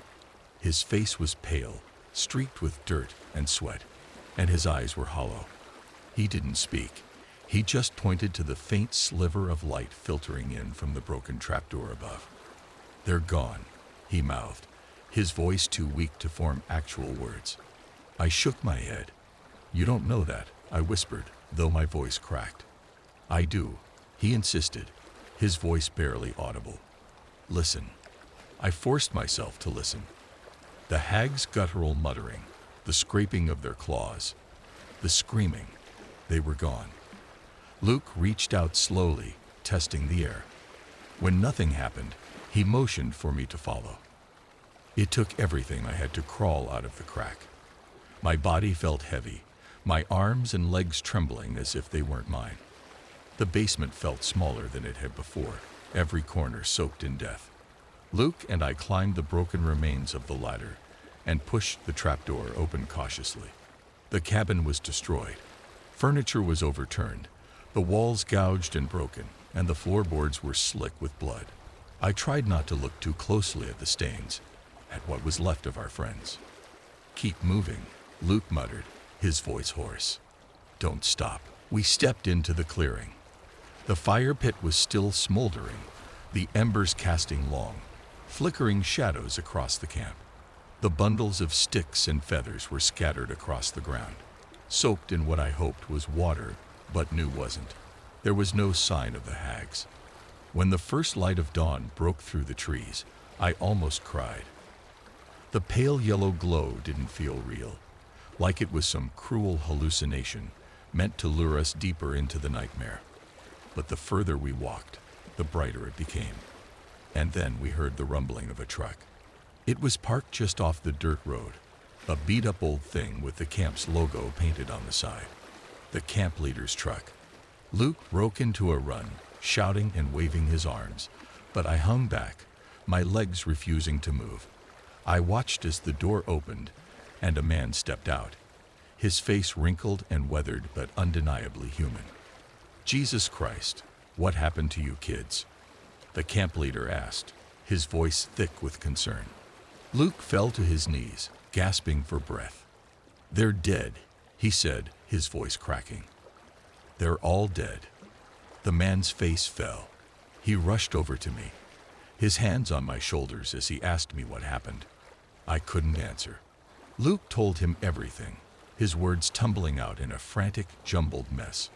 The camp leader's face grew darker with every sentence, his eyes darting toward the woods as if he expected the hags to come bursting out at any moment. "We're leaving," he said finally. "Now." He drove us into town, where the police and paramedics were waiting. I don't remember much after that. Just flashes, being wrapped in a blanket, answering questions I didn't have answers to, the way they looked at us like we were crazy. They searched the camp. They didn't find anything. No bodies, no blood, not even a single claw mark. The police said it was a trauma response, that we'd imagined things in the chaos of the night. But I know what I saw, what I heard. They're still out there. There's something in the coffee.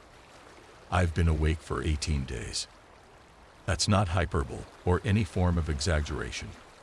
I've genuinely gone all this time without any sleep or rest, not even a wink. And the craziest part is that I don't feel like I need it. I don't know how I'm still alive. These last few days have been some of the craziest of my life, and I feel like it's about to get much worse. It all began on the eve of one of my exams. The dreaded finals week had come around, and although I had studied for it throughout the month of November and prepared myself to the best of my ability, it was still getting to me. Something about having a considerable portion of grades dependent on one test just never sat right with me. I had been lying in my bed for the past 3 hours, tossing and turning, frustrated, unable to allow myself to slip into that glorious world of slumber. It was 4 a.m., and my next final was at 8. Eventually, I'd had enough, so I decided to get out of bed and pull an all-nighter to do some extra studying. After all, staying up through the night had always been better than dozing off for 2 hours and then being rudely awoken, surprisingly enough. So with that, I sighed, got up from my bed, and started putting on my clothes. I headed out the door into the warm, humid Floridian air. The campus library was open, as was to be expected. They were always available 24/7 during this time. The building was entirely still. The information desk was open, and some poor soul who had taken the student job was staffing it overnight. I looked over, and she didn't even move her head to notice me, staring blankly at the screen ahead of her. There were other people in here too, just not a lot. Now and then, you'd see the occasional chair filled by a zombified student, a cup of coffee in one hand, their laptop in the other, and a lovely pie of pizza resting on the table in front of them. Typical. In the center of the main lobby stood a beautifully crafted table with a white cloth draped over it. On top were 2 big metallic cylinders, coffee dispensers, with a basket containing a bunch of small paper cups to the right. Further to the side, a variety of creams, sugars, and sweeteners. The sight didn't surprise me. This school had a tradition of offering free coffee to all students in the late hours during this time. It was a nice gesture for everyone stressing out about their upcoming exams, I suppose. I'm not a coffee drinker, never was. I despised the taste. Still, it was 4 a.m., and I was about to stay up all night. So, with that in mind, I caved and filled up one of the paper shot cups, making sure to load it with so much cream that, frankly, you probably wouldn't be able to call it coffee anymore. With that, I made my way up the stairway to the right, which took me to the 3rd floor, the computer lab. I approached one of the tens of empty computers, logged into my account, and pulled up my professor's PowerPoint presentation. I practically gulped the coffee down in a minute, and it tasted about how you would expect. But the texture was off. As the hot liquid slid its way down my throat, I felt something like a rough surface pass by my tongue. It was almost as if little tiny balls had been in the fluid, like cottage cheese, but a tad less noticeable. I didn't think much of it then, figuring it was probably something I put into the beverage, or something with this particular brand. And a quick look inside the cup revealed nothing unusual, so I quickly forgot about it. I was considering getting another one when, just 10 minutes later, the caffeine took effect. It was insanely powerful, more than I expected. My heart was throbbing in my chest as I was jolted into awakeness, and I felt like I had just slept 10 hours. There was an ongoing gag going around the school that they injected the coffee with jet fuel. Well, I guess now I know where that came from. Suffice it to say, I'm glad I didn't follow through on what I was considering. I think I would have succumbed to cardiac arrest almost immediately. I continued studying until about 7 a.m. when the sun began to peek over the horizon.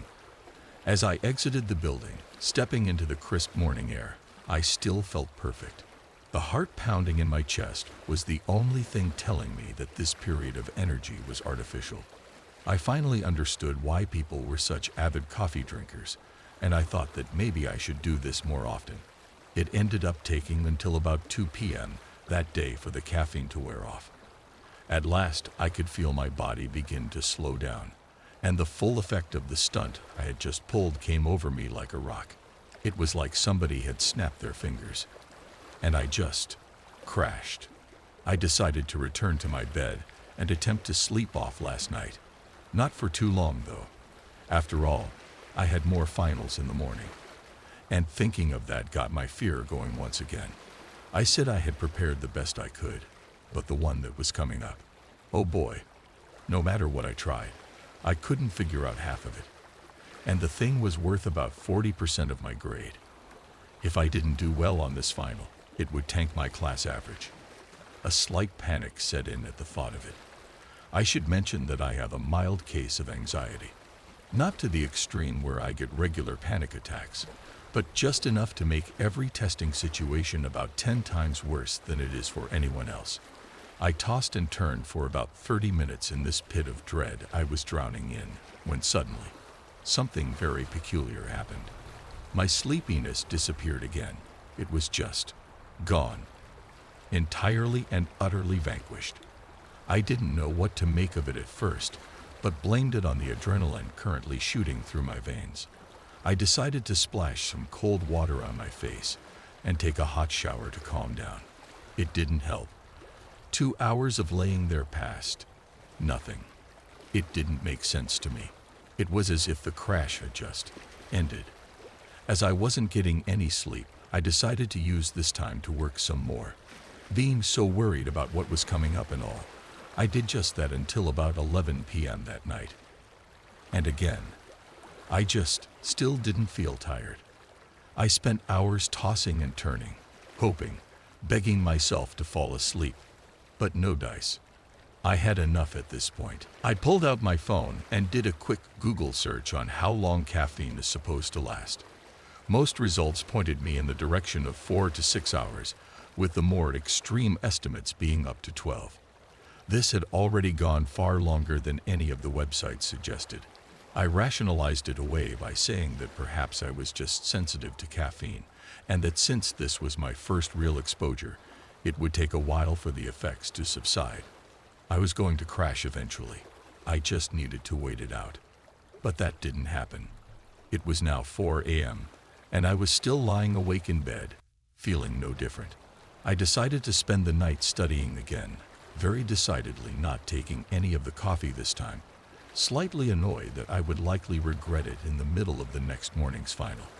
I didn't. Nothing had changed. And now, I was starting to get concerned. Did I have some adverse reaction or something? What was going on? I called my mom to ask what she had to say. She was equally concerned for my well-being and suggested I take a trip to the university's health center. The best they could do for me was to recommend I take some medication and see if that fixed it, and she instructed me to call a doctor if it didn't. I'm sure you can guess the results of that little experiment. Not only did the medication take no effect, but as I lay awake for hours, a chilled sweat began to trickle down my skin. It started gradually, but it eventually became intense, such that my sheets quickly became drenched in the stuff. My head as well was throbbing. A piercing, screaming headache shot its way through my brain, only getting worse, as if I had just been shot. There was a different kind of thumping in my head, though, one much more unexplainable. On top of the raging headache, I felt something else, a tiny, slight, unrhythmic tapping, seeming to occur in different parts of my brain. I paid close attention as it slowly moved from one side of my forehead to the other, then around the back of my skull, before continuing to wrap itself around. I didn't know what to make of it. And that's also where I drew the line. Enough was enough. I was calling a doctor tomorrow. Well, I did so the following morning, and the response I got was something like, "Sorry, the best we can do is give you an appointment in 2 weeks." Great. All praise the healthcare system, I guess. But accepting it was the only thing I could do. I said, okay, booked the meeting, and hoped it wouldn't worsen. The following day was when things started to get a little scary. My mother nearly gasped when she saw me on FaceTime, saying I looked paler than snow.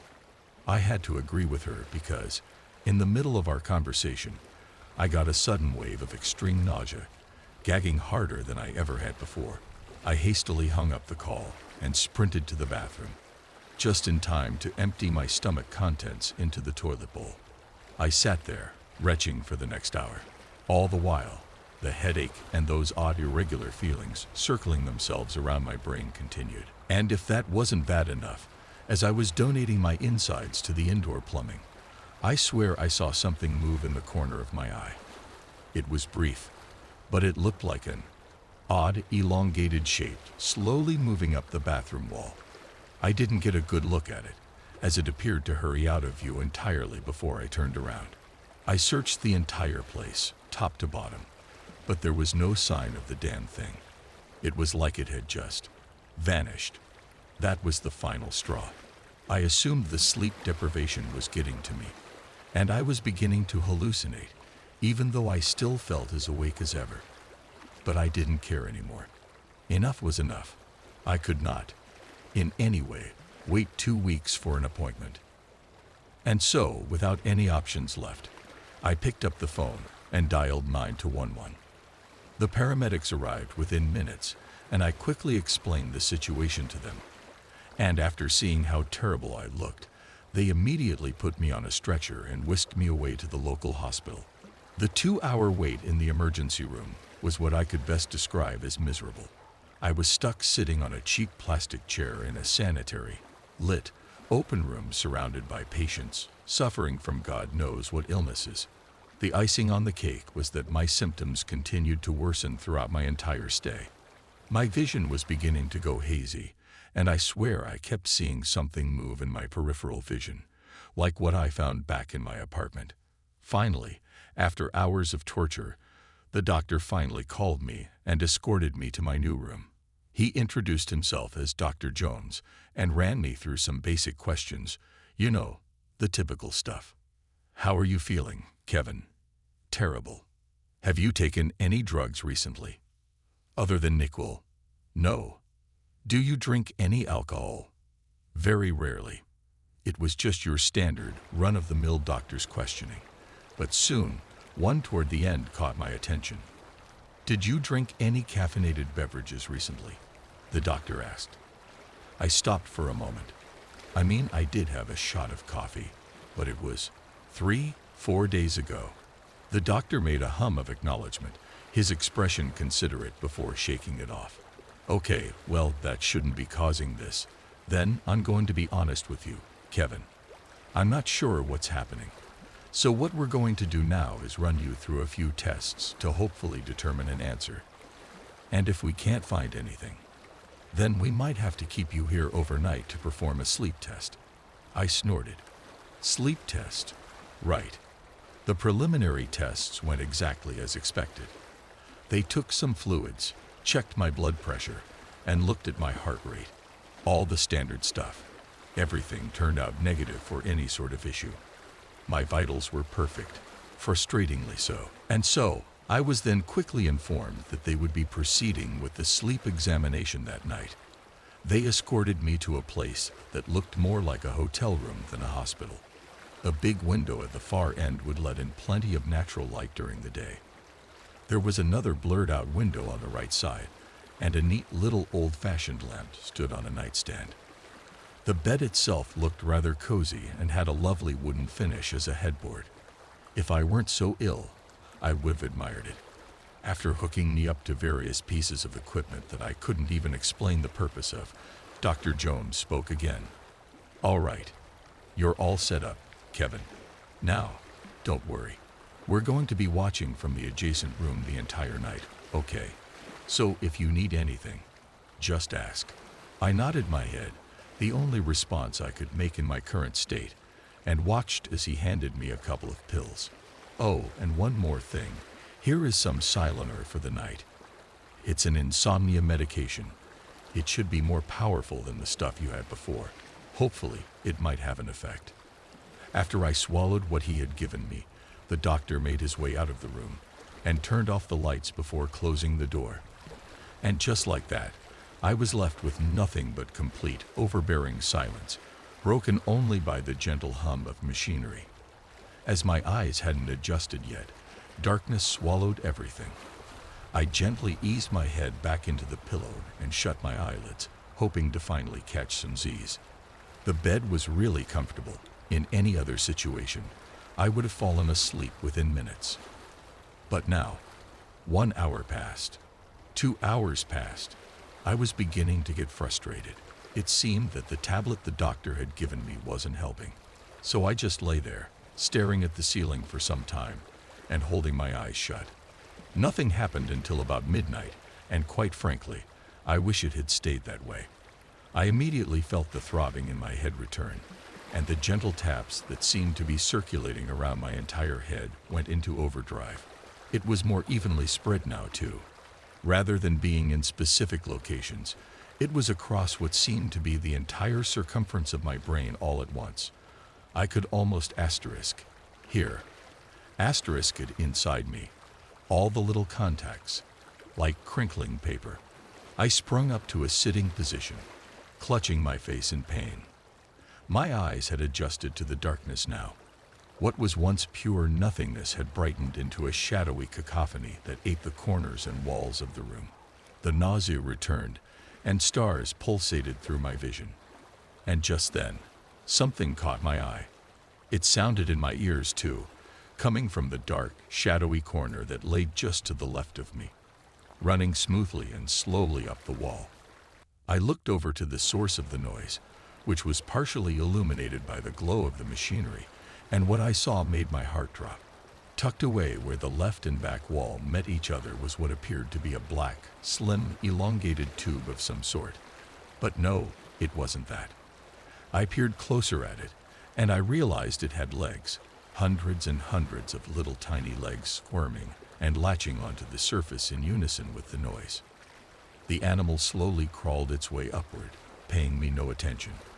Its long body wriggled in perfect harmony as it made its way towards the ceiling. I stayed frozen in fear for a few seconds before I immediately launched up from my bed and screamed, practically ripping the equipment down from where it was standing, unleashing a loud crash. The doctors stormed into the room and immediately turned on the lights, demanding to know what had happened. I was hysterical. My head was still pounding. It felt like my brain was constrained.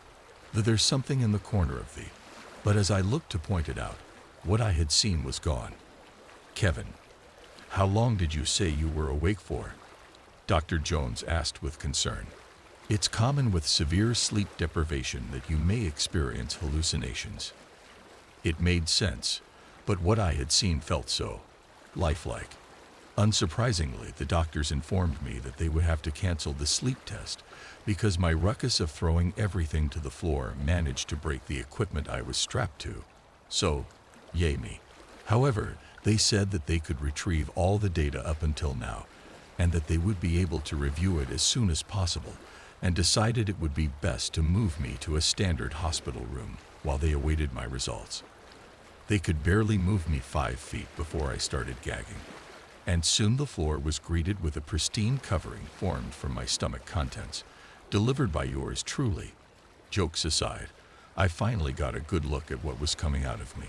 It was filled with what looked like tiny black spheres. I didn't know what to make of it. Quite frankly, I was worrying about other things, but it seemed to stun the doctors for a moment too.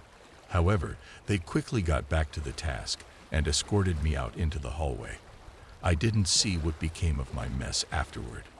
After getting into an admittedly less comfortable hospital bed, I finally had the opportunity to scroll through my phone. It was completely blown up with panicked messages from my mother asking me what was happening and demanding to know why I wasn't answering. I called her back, and the second she saw the medical bed behind me, she nearly exploded into tears. What happened? She cried out. I explained everything that had been going on since I last called her. The sudden wave of nausea I experienced, calling 911 and the sleep test. She came to the conclusion that she would fly down and visit me as soon as possible to hopefully get this whole situation sorted. It was nice. A silver lining in all this awfulness. At the very least, I was going to be able to see my mother again. Dr. Jones interrupted our conversation, and after I said one last goodbye to my mother, he simply sat down and sighed. He was holding what looked to be a couple of sheets of paper in his hand. Hey, Kevin, he started. So we've been reviewing your sleep test data as promised. And well, he showed me what looked to be a graph with a long squiggly line complete with small valleys and ever-towering hills. Your brain waves, they're highly irregular. Look, he began tracing his finger along the jagged line. They are much more active than they should be. And they nearly go off the graph here when you had your episode. It's highly alarming. I stared at him in silence, not knowing exactly what to say. One thing's for sure, we're going to have to get a head CT done as soon as possible. I'll see how soon I can get you in for an appointment. I could barely utter an okay before he left the room. And finally, I completely broke down. This whole thing, it was a massive nightmare. I had no idea why this was happening. And it seemed like even the doctors, the world-class professionals, did not have any semblance of a clue either. I just wanted this all to end. I just wanted to get some sleep, finally. I wanted to stop seeing that creature in the corner of my eye. But alas, I should have known my prayers would all fall on deaf ears. I stayed frozen in fear for a few seconds before I immediately launched up from my bed and screamed, practically ripping the equipment down from where it was standing, unleashing a loud crash. The doctors stormed into the room and immediately turned on the lights, demanding to know what had happened. I was hysterical. My head was still pounding. It felt like my brain was constrained. There's something in the corner of the... But as I looked to point it out, what I had seen was gone. Kevin, how long did you say you were awake for? Dr. Jones asked with concern. It's common with severe sleep deprivation that you may experience hallucinations. It made sense, but what I had seen felt so lifelike. Unsurprisingly, the doctors informed me that they would have to cancel the sleep test because my ruckus of throwing everything to the floor managed to break the equipment I was strapped to. So, yay me. However, they said that they could retrieve all the data up until now and that they would be able to review it as soon as possible, and decided it would be best to move me to a standard hospital room while they awaited my results. They could barely move me 5 feet before I started gagging, and soon the floor was greeted with a pristine covering formed from my stomach contents, delivered by yours truly. Jokes aside, I finally got a good look at what was coming out of me. It was filled with what looked like tiny black spheres. I didn't know what to make of it. Quite frankly, I was worrying about other things, but it seemed to stun the doctors for a moment too. However, they quickly got back to the task and escorted me out into the hallway. I didn't see what became of my mess afterward. After getting into an admittedly less comfortable hospital bed, I finally had the opportunity to scroll through my phone. It was completely blown up with panicked messages from my mother, asking me what was happening and demanding to know why I wasn't answering. I called her back, and the second she saw the medical bed behind me, she nearly exploded into tears. What happened? She cried out. I explained everything that had been going on since I last called her.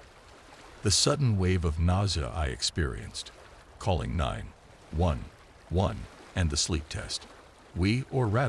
She came to the conclusion that she would fly down and visit me as soon as possible to hopefully get this whole situation sorted. It was nice. A silver lining in all this awfulness. At the very least, I was going to be able to see my mother again. Dr. Jones interrupted our conversation, and after I said one last goodbye to my mother, he simply sat down and sighed. He was holding what looked to be a couple of sheets of paper in his hand. "Hey, Kevin," he started.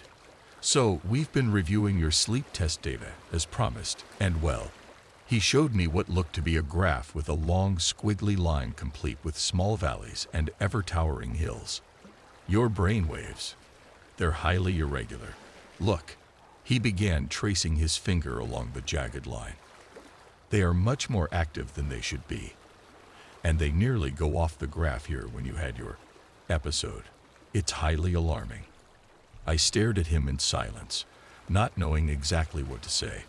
"One thing's for sure, we're going to have to get a head CT done as soon as possible. I'll see how soon I can get you in for an appointment." I could barely utter an okay before he left the room. And finally, I completely broke down. This whole thing, it was a massive nightmare. I had no idea why this was happening. And it seemed like even the doctors, the world-class professionals, did not have any semblance of a clue either. I just wanted this all to end. I just wanted to get some sleep, finally. I wanted to stop seeing that creature in the corner of my eye. But alas, I should have known my prayers would all fall on deaf ears. That was easier said than done. How was I supposed to go back to my room and pretend something like this hadn't just made itself a home up there? My terror got worse as I was ushered back to my room. I still felt it the whole time. It had gotten active recently, and my symptoms were starting to flare up again. I was overwhelmed with illness the second I got back and immediately sprinted toward the bathroom. The substance I excreted looked the same as before, filled with those weird black spheres. I didn't pay attention to it, though. I was still thinking about that thing. It had been real. Maybe my visions hadn't been. But whatever that was had been living inside me this whole time. I tried, desperately, to calm myself down and tell myself it would be out in a day. That didn't make it any better. After finishing my rounds, I got up weakly to wash my hands. And that's when I saw it. Slightly above my eyebrows, in the middle of my forehead, was what appeared to be a massive bulge. It sat there, completely still. As I looked at it further, I realized it wasn't just that. It was a long, winding, bug-like cylinder that circled itself around my entire head.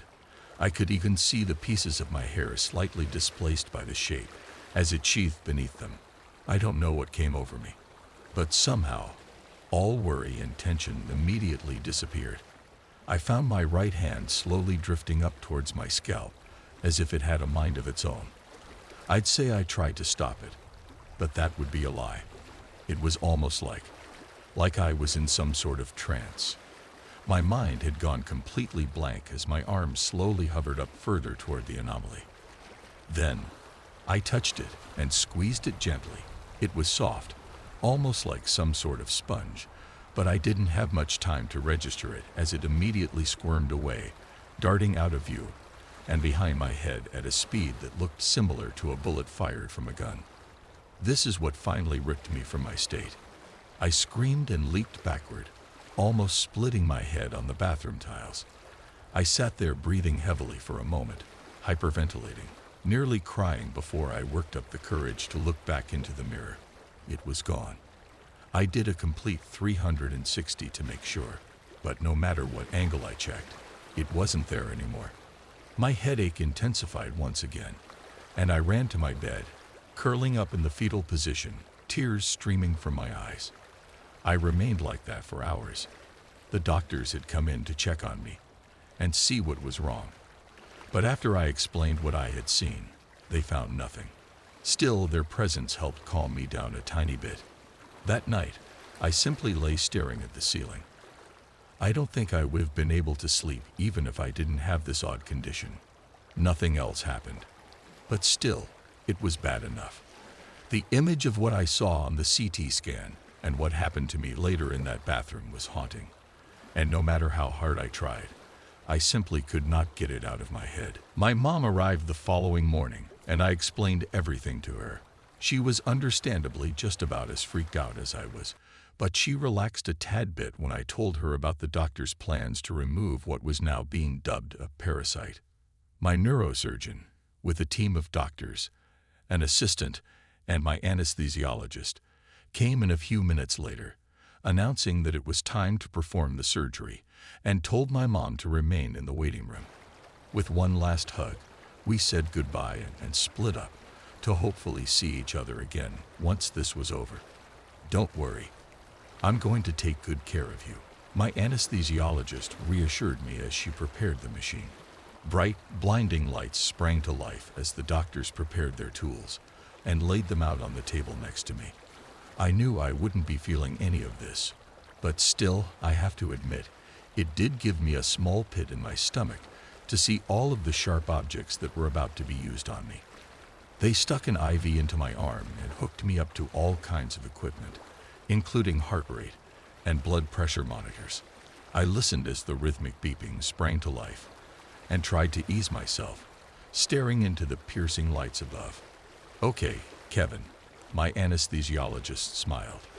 "Once I set this mask on your face, I want you to count down from 10 in your head. I promise you will be asleep before you reach 0. With that, she gently placed it over my nose, and slowly breathing in the chemicals streaming through the tube, I did as she'd requested. 10, 9, 8, 7, 6, 5, 4, 3, 2, 1, 0. I reached the end of my 10-second countdown. I was still awake. I began to worry. Nothing around me had changed. I tried to say something, to get up and tell the doctors that I was still there, but the second I tried to move, I realized I couldn't. I was locked in place, bound to the table, completely paralyzed. I couldn't even do so much as wiggle my fingers. My heart beat faster in my chest as I looked over at the anesthesiologist who was viewing my heart rate and other vitals, and thankfully, she seemed to realize something was wrong too. "He's awake," she said bluntly, slightly confused as she stared at the screens in front of her. "Don't start yet. I'm going to increase the dosage." She turned some knob on the machine connected to my mask, and all of a sudden, I felt an intense surge of the stuff getting pushed through the tube, far more potent than it had been before, forcing itself into my nose. My paralysis was getting stronger, but I was still not falling asleep.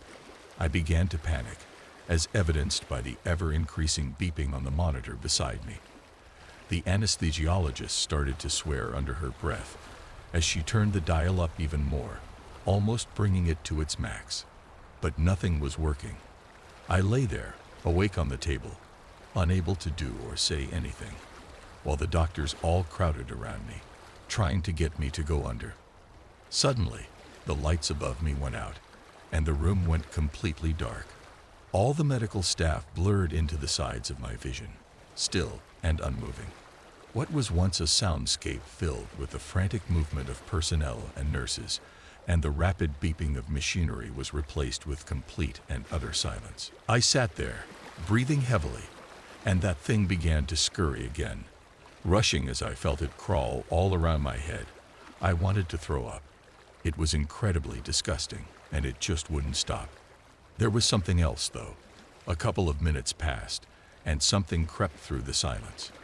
A soft but noticeable crackling noise came from the far end of the room, something I couldn't see from here, slowly making its way ever closer.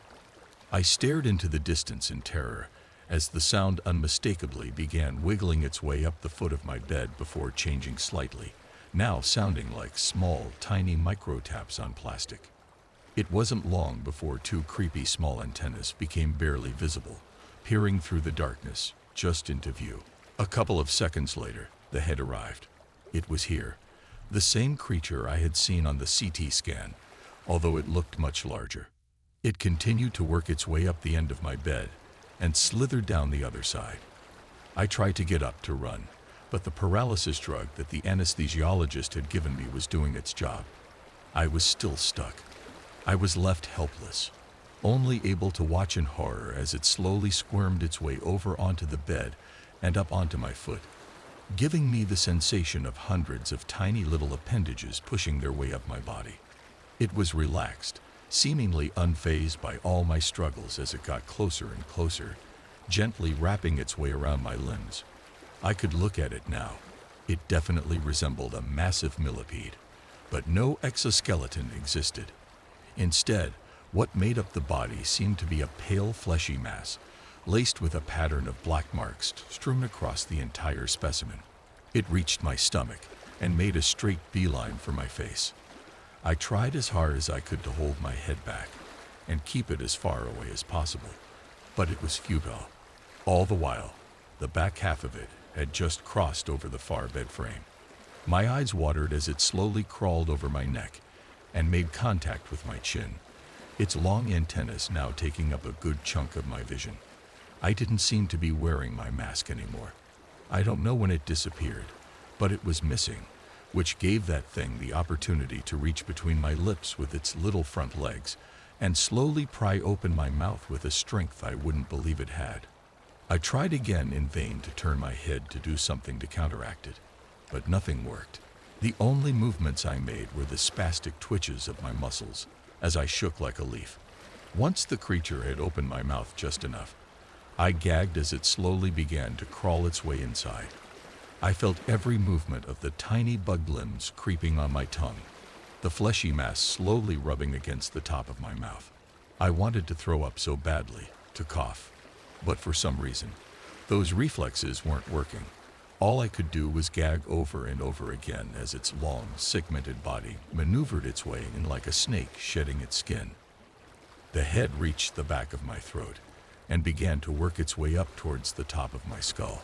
As I watched more and more of its body disappear behind my lips, I heard the sound, and then saw more and more of these creatures.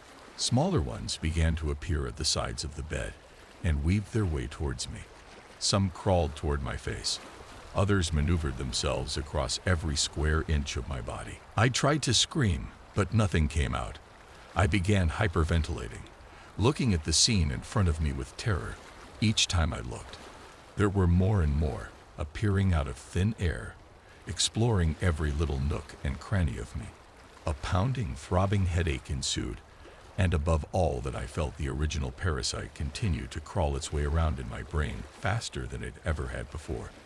I squeezed my eyes shut, praying for the nightmare to end. After what felt like forever, the lights above me blurred to life, and I launched out of the bed and let out a shriek as I flailed my arms around. I nearly smacked the hand of the anesthesiologist head on as she immediately grabbed hold of my shoulders, trying to ease me back into the bed. "Easy, easy," she said. I wanted to yell at her, but then I realized everything I had just seen, all those bugs, those creatures, they were gone. It was just me and the doctors in an operating room with a highly rapid heartbeat monitor. I took a second to collect my bearings and looked at the mask sitting on the bedside table. They had taken me off the medication. I instantly collapsed into tears and begged for my mother. "We're going to have to try something else," one doctor said. "Removing it isn't going to work if we can't get him under." I nearly tackled my mom when I saw her again and explained everything about my horrible experience in that operating room. Dr. Jones came in a couple of minutes later with a grim expression. "Okay, Kevin, I am sorry about what you just went through. For now, we've decided that we're going to try and give you some anti-parasitic medication and see if that will help your condition. I hate to tell you this, but the medical staff is a little lost right now because you've been infected with a species we've never seen before, so we'll call in some researchers to better understand your condition." My mother immediately stood up in protest. "You are not going to run experiments on my son." Dr. Jones simply looked at her with professionalism. "They aren't experiments, ma'am. We're just going to study the best course of action to hopefully kill or get this parasite out of him. And besides, it's Kevin's choice." They both looked at me, and I sighed. I desperately wanted this as far away from me as humanly possible, and so, with nothing left to lose, I accepted. The next 7 days, my condition didn't get much better. I had been awake for 13 days at this point. But it was weird because despite how horrible I felt, I still didn't feel the need to sleep. I still felt just as awake as when this whole thing had begun. And at this point, I had resigned myself to not feeling sleepy ever again until this was over. I tried to scream, but nothing came out. I began hyperventilating, looking at the scene in front of me with terror. Each time I looked, there were more and more, appearing out of thin air, exploring every little nook and cranny of me. A pounding, throbbing headache ensued, and above all that I felt the original parasite continue to crawl its way around in my brain faster than it ever had before. I squeezed my eyes shut, praying for the nightmare to end. After what felt like forever, the lights above me blared to life, and I launched out of the bed and let out a shriek as I flailed my arms around. I nearly smacked the hand of the anesthesiologist head on as she immediately grabbed hold of my shoulders, trying to ease me back into the bed. "Easy, easy," she said. I wanted to yell at her, but then I realized everything I had just seen, all those bugs, those creatures, they were gone. It was just me and the doctors in an operating room with a highly rapid heartbeat monitor. I took a second to collect my bearings and looked at the mask sitting on the bedside table. They had taken me off the medication. I instantly collapsed into tears and begged for my mother. "We're going to have to try something else," one doctor said. "Removing it isn't going to work if we can't get him under." I nearly tackled my mom when I saw her again and explained everything about my horrible experience in that operating room. Dr. Jones came in a couple of minutes later with a grim expression. "Okay, Kevin, I am sorry about what you just went through. For now, we've decided that we're going to try and give you some anti-parasitic medication and see if that will help your condition. I hate to tell you this, but the medical staff is a little lost right now because you've been infected with a species we've never seen before, so we'll call in some researchers to better understand your condition." My mother immediately stood up in protest. "You are not going to run experiments on my son." Dr. Jones simply looked at her with professionalism. "They aren't experiments, ma'am. We're just going to study the best course of action to hopefully kill or get this parasite out of him. And besides, it's Kevin's choice." They both looked at me, and I sighed. I desperately wanted this as far away from me as humanly possible, and so, with nothing left to lose, I accepted. The next 7 days, my condition didn't get much better. I had been awake for 13 days at this point, but it was weird because despite how horrible I felt, I still didn't feel the need to sleep. I still felt just as awake as when this whole thing had begun. And at this point, I had resigned myself to not feeling sleepy ever again until this was over. However, I regretted it very soon because the past 18 days of no sleep hit like a truck in the middle of the journey. Without the parasite continuously stimulating my body, I needed to sleep again, and now my brain was about to demand I pay up the tab. Without realizing it, I began to doze off at the wheel in seconds and drifted into an oncoming lane. A shrill scream from my mom sitting next to me was the only thing that stopped us from slamming into a massive 18-wheeler with a combined speed of 140 miles per hour. I ripped the car back to the proper lane, adrenaline surging through my body. I immediately pulled over and let my mom take the wheel, realizing my stupid mistake. It goes without saying she drove me home the rest of the way. Upon arriving at my apartment, I immediately made plans to dive into bed. It was time to catch up on those 18 days of lost sleep. Or so I thought. Because immediately after I jumped under the covers, my tiredness vanished. I began to panic, but forced myself to think clearly. They said I ingested its eggs with that coffee. What if there was more than one? Or what if it had laid more while it was inside me? Come to think of it, those odd black spheres coming out of me all the time were unsettling. I just never thought to bring it up because there was always something else of critical importance happening. I'm writing this now with a piercing headache, as all of my symptoms are beginning to rush back. I think I just felt something crawl under my skull. There's a man living in my walls. He smiles at me when I sleep. I never wanted to move back into my childhood home. It wasn't just the bad memories. There was something off about the house itself. My mom used to say it was just old and creaky, but I remember the way the shadows never seemed to fall right. How certain rooms always felt colder, no matter how high we turned up the heat. And then there was the scratching noise in the walls. Probably mice, my mom used to say. But mice don't laugh. When my mom passed away last year, I had no choice but to come back. It was cheaper than renting, and I thought maybe, as an adult, the house wouldn't scare me anymore. I was wrong. The first night back, I barely slept.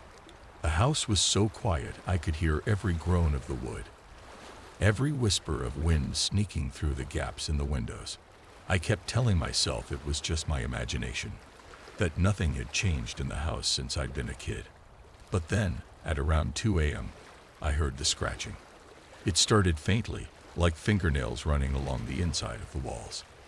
Then it grew louder, more frantic. I sat up in bed, my heart pounding. Just mice, I whispered to myself, repeating it like a prayer. The scratching stopped. I let out a shaky breath and was just starting to relax when I heard the laugh.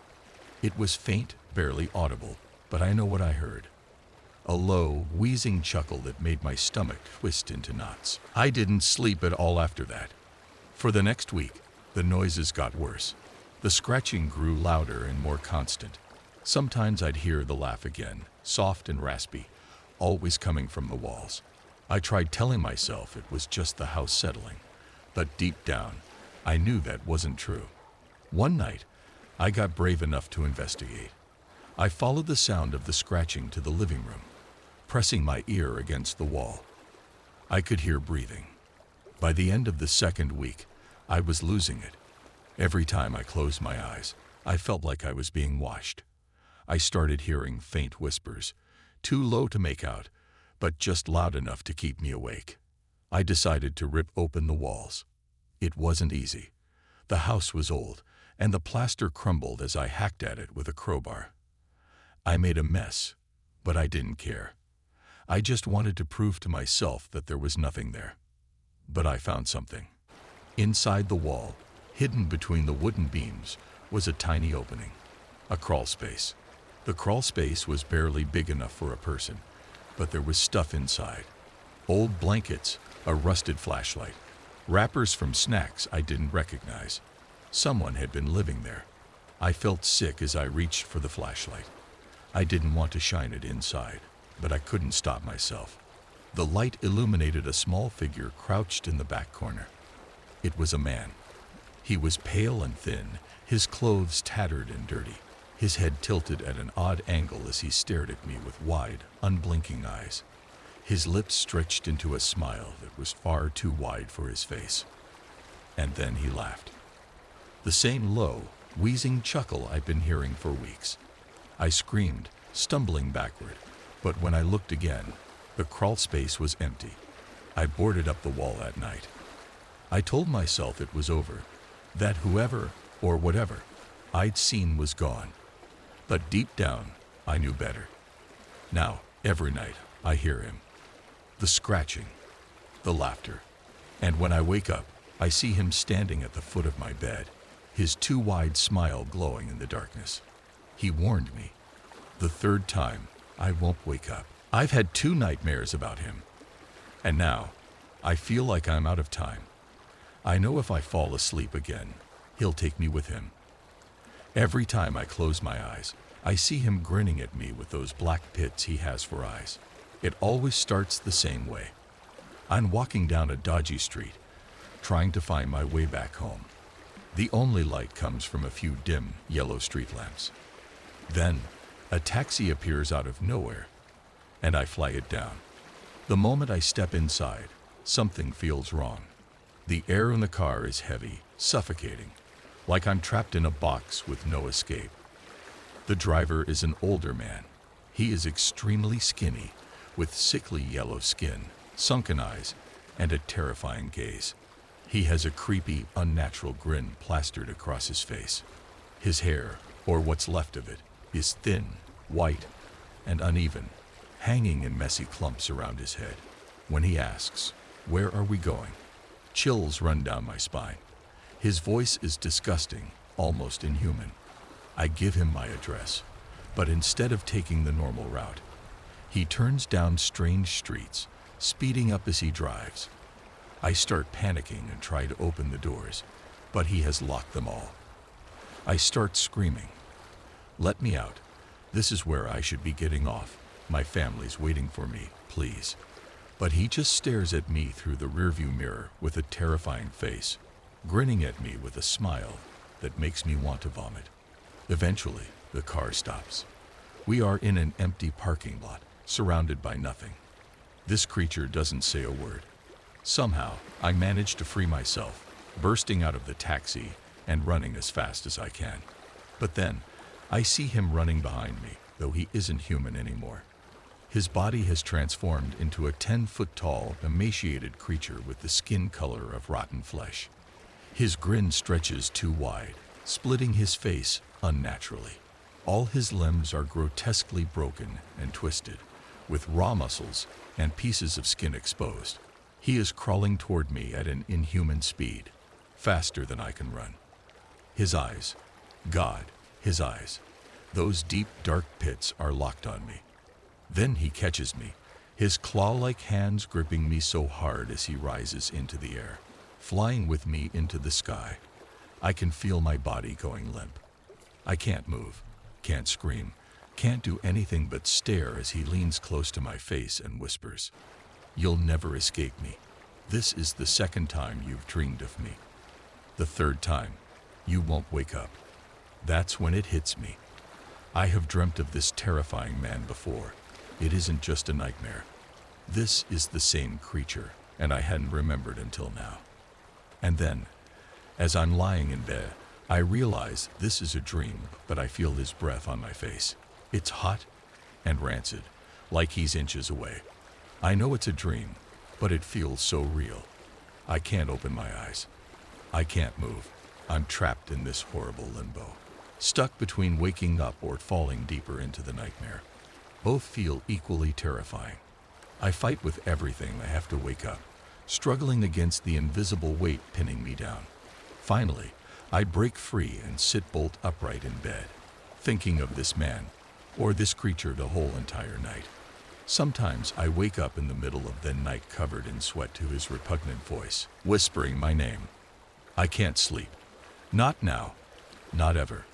Not anymore. Because if I do, he'll come back.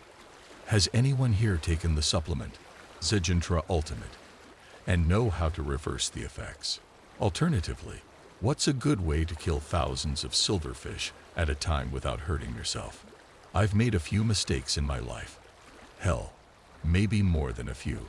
Somewhere between a handful and a fuck-ton is probably a good estimation.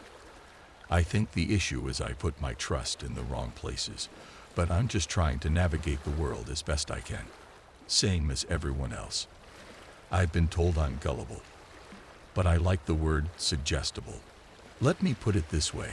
My beliefs and convictions can be like loose flower petals on a blustery day. They drift in whatever way the wind pushes them. One moment I'm floating east, the wind changes direction, and now I'm floating west. One day, I'll believe in climate change. Then I listen to a certain popular podcast, and now I think it's a hoax. I know that it's pathetic. If I can just make it through this year, I swear I'll change. But my savings are depleted, and the pills are running out. I can hear them all skittering and slamming all around me, just out of sight, biding their time until the effects of the medication to wear off. This all began a few weeks back. My life was unremarkable then, but at least it was normal. I had a cushy job at a local tech company, the same one I've had for the last 5 years. Reasonable hours, good benefits plan, 6 weeks of paid time off. I lived comfortably but noticeably alone. No wife, no girlfriend. I wasn't born with a lot of charm. I was never very proficient at initiating pleasantries, and even if I did manage to start a conversation with a lady, I couldn't find the words to maintain it. Of course, That would all be one thing if I was some hulking Adonis, smooth and chiseled, and all that. Maybe then I could have compensated for my lack of a silver tongue. But I could never grow any muscle despite my efforts. I bought and tried a lot of different supplements that were supposed to help stimulate growth. Powders with names like Muscle Matrix and Crazy Muscle. They never did a damn thing, even put me in the hospital one time for kidney damage. Retrospectively, I should have also been working out while on those supplements. I wanted to wait until the supplements started having an effect before I began really working out. Terrible cystic acne was the icing on top. Red, painful craters had littered my face since I turned 16. Tried everything for that too. Bee venom, Reiki, power juicing. None of the online recommendations produced the desired effect. And it all gave me the impression that I was utterly unworthy compared to other guys my age. I could feel myself giving up on a life that was more fulfilling than the one I already had, and on companionship.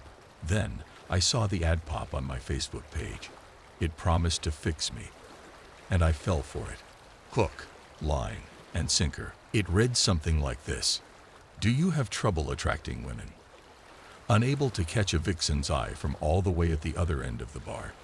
Does your mere presence in a room inspire overwhelming, knee-buckling repulsion from any potential mates? Before the modern age, there were no solutions. Lonely devils would go to their doctors, looking for salvation, only instead to be told there was nothing else to be done. Western medicine cursing them to die alone. But we don't live in the past, do we, dear friends? With major advancements in natural attraction technology, L. Bartleby, PhD, is proud to announce Zygentra Ultimate, the miracle medication for the misbegotten common man. With Zygentra Ultimate, even the lowliest bachelor has hope for a happy ending. One pill is all it takes to change everything about you. In big, confident words, the bottom said, one payment, one pill, one solution to the problem of you. Even though the advertisement omitted what it would improve about me, I was intrigued. The ad had all the buzzwords: miracle, technology, happy ending. Their distrust of Western medicine hit close to home too. As far as I was concerned, doctors were pill pushers controlled by pharmaceutical companies that pulled their marionette strings from the shadows. I mean, what was in the pills they recommended anyway? And for that matter, why can't I pronounce half the compounds that make up vaccines? Thiamersyl, polysorbate 80. I mean formaldehyde, for Christ's sake. It all felt so artificial and unsafe. But this advertisement seemed to promote something more of the earth and organic, the so-called natural attraction technology. Tired of being lonely and unworthy, I emailed the company. Like I said, hook, line, and sinker, biggest mistake of my life. In my message to the company, I tried to perform my due diligence in vetting the supplement. What was in it? How much was the supplement? Would it interact with the Chinese muscle-enhancing herbs I ordered the week before? This was their response, copy-pasted from my Gmail. Greetings, Zach. Thank you for your interest in Zygentra Ultimate. One pill, one payment, one solution to the problem of you. To clarify, Zygentra is a medication, not a supplement, though no matter what you call it, it is a miracle. Through a proprietary mechanism of action that utilizes the wonders of CRISPR technology, Zygentra enables the human body to naturally self-regulate the hormonal disequilibriums that are to blame for a variety of male inequities.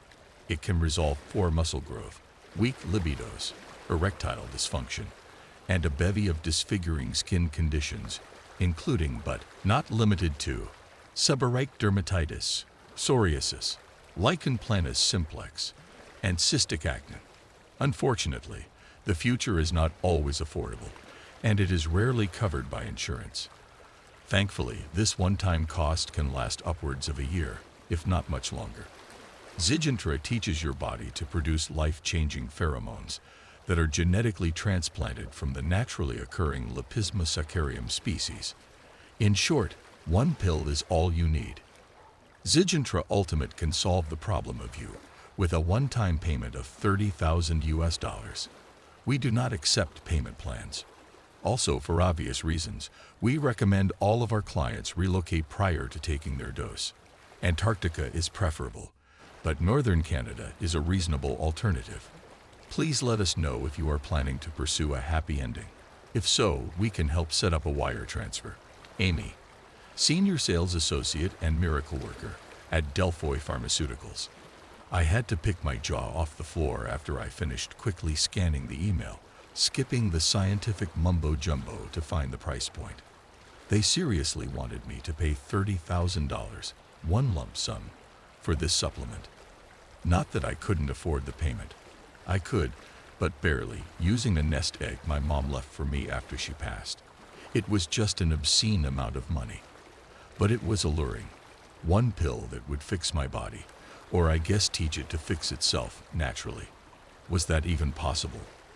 When I thought about it more, the exorbitant fee made it feel more legitimate, like I was paying for cutting-edge technology that actually could work. Wouldn't the Better Business Bureau prevent a company from selling a product for much more than it was worth? Wasn't that illegal? To speed things up, I'll skip the part where I contemplated my options, did a lot of online research, and signed a waiver that Amy mailed to me. 2 weeks later, the singular pill arrived in an icebox as an overnight shipment from the Delphi Pharmaceuticals headquarters. Amy told me they needed to keep it cold. It wasn't like any pill I had taken before. The supplement more resembled an extra-large piece of caviar, gelatinous and orb-shaped. The box had no instructions, so I shrugged my shoulders and ingested it, using a swig of the nearest open Mountain Dew to wash it down. I was ready not to be alone anymore. No big change the first few days. Maybe I really was a sap, I thought. But one morning, while looking in the mirror, I noticed it.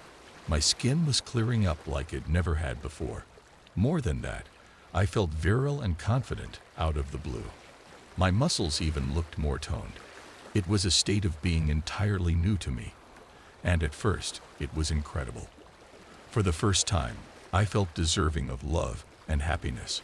Riding that sensation for all it was worth, I asked Stacy, an attractive coworker, on a dinner date. I had fantasized about asking her out for what seemed like my entire life. She said yes. The ecstasy I experienced after that moment was unparalleled. It was like some heavy, invisible weights had been taken off my shoulders. We planned a dinner date at a local Italian place later that week. With the supplement coursing through my veins, I felt unstoppable and was pleasantly surprised by the lack of side effects. I had experienced some new floaters in my peripheral vision and mild armpit pain, but that was it. At first, the date was everything I could have hoped for. Stacy always had an aura of kindness about her. She was angelic, honestly. It's what drew me towards her.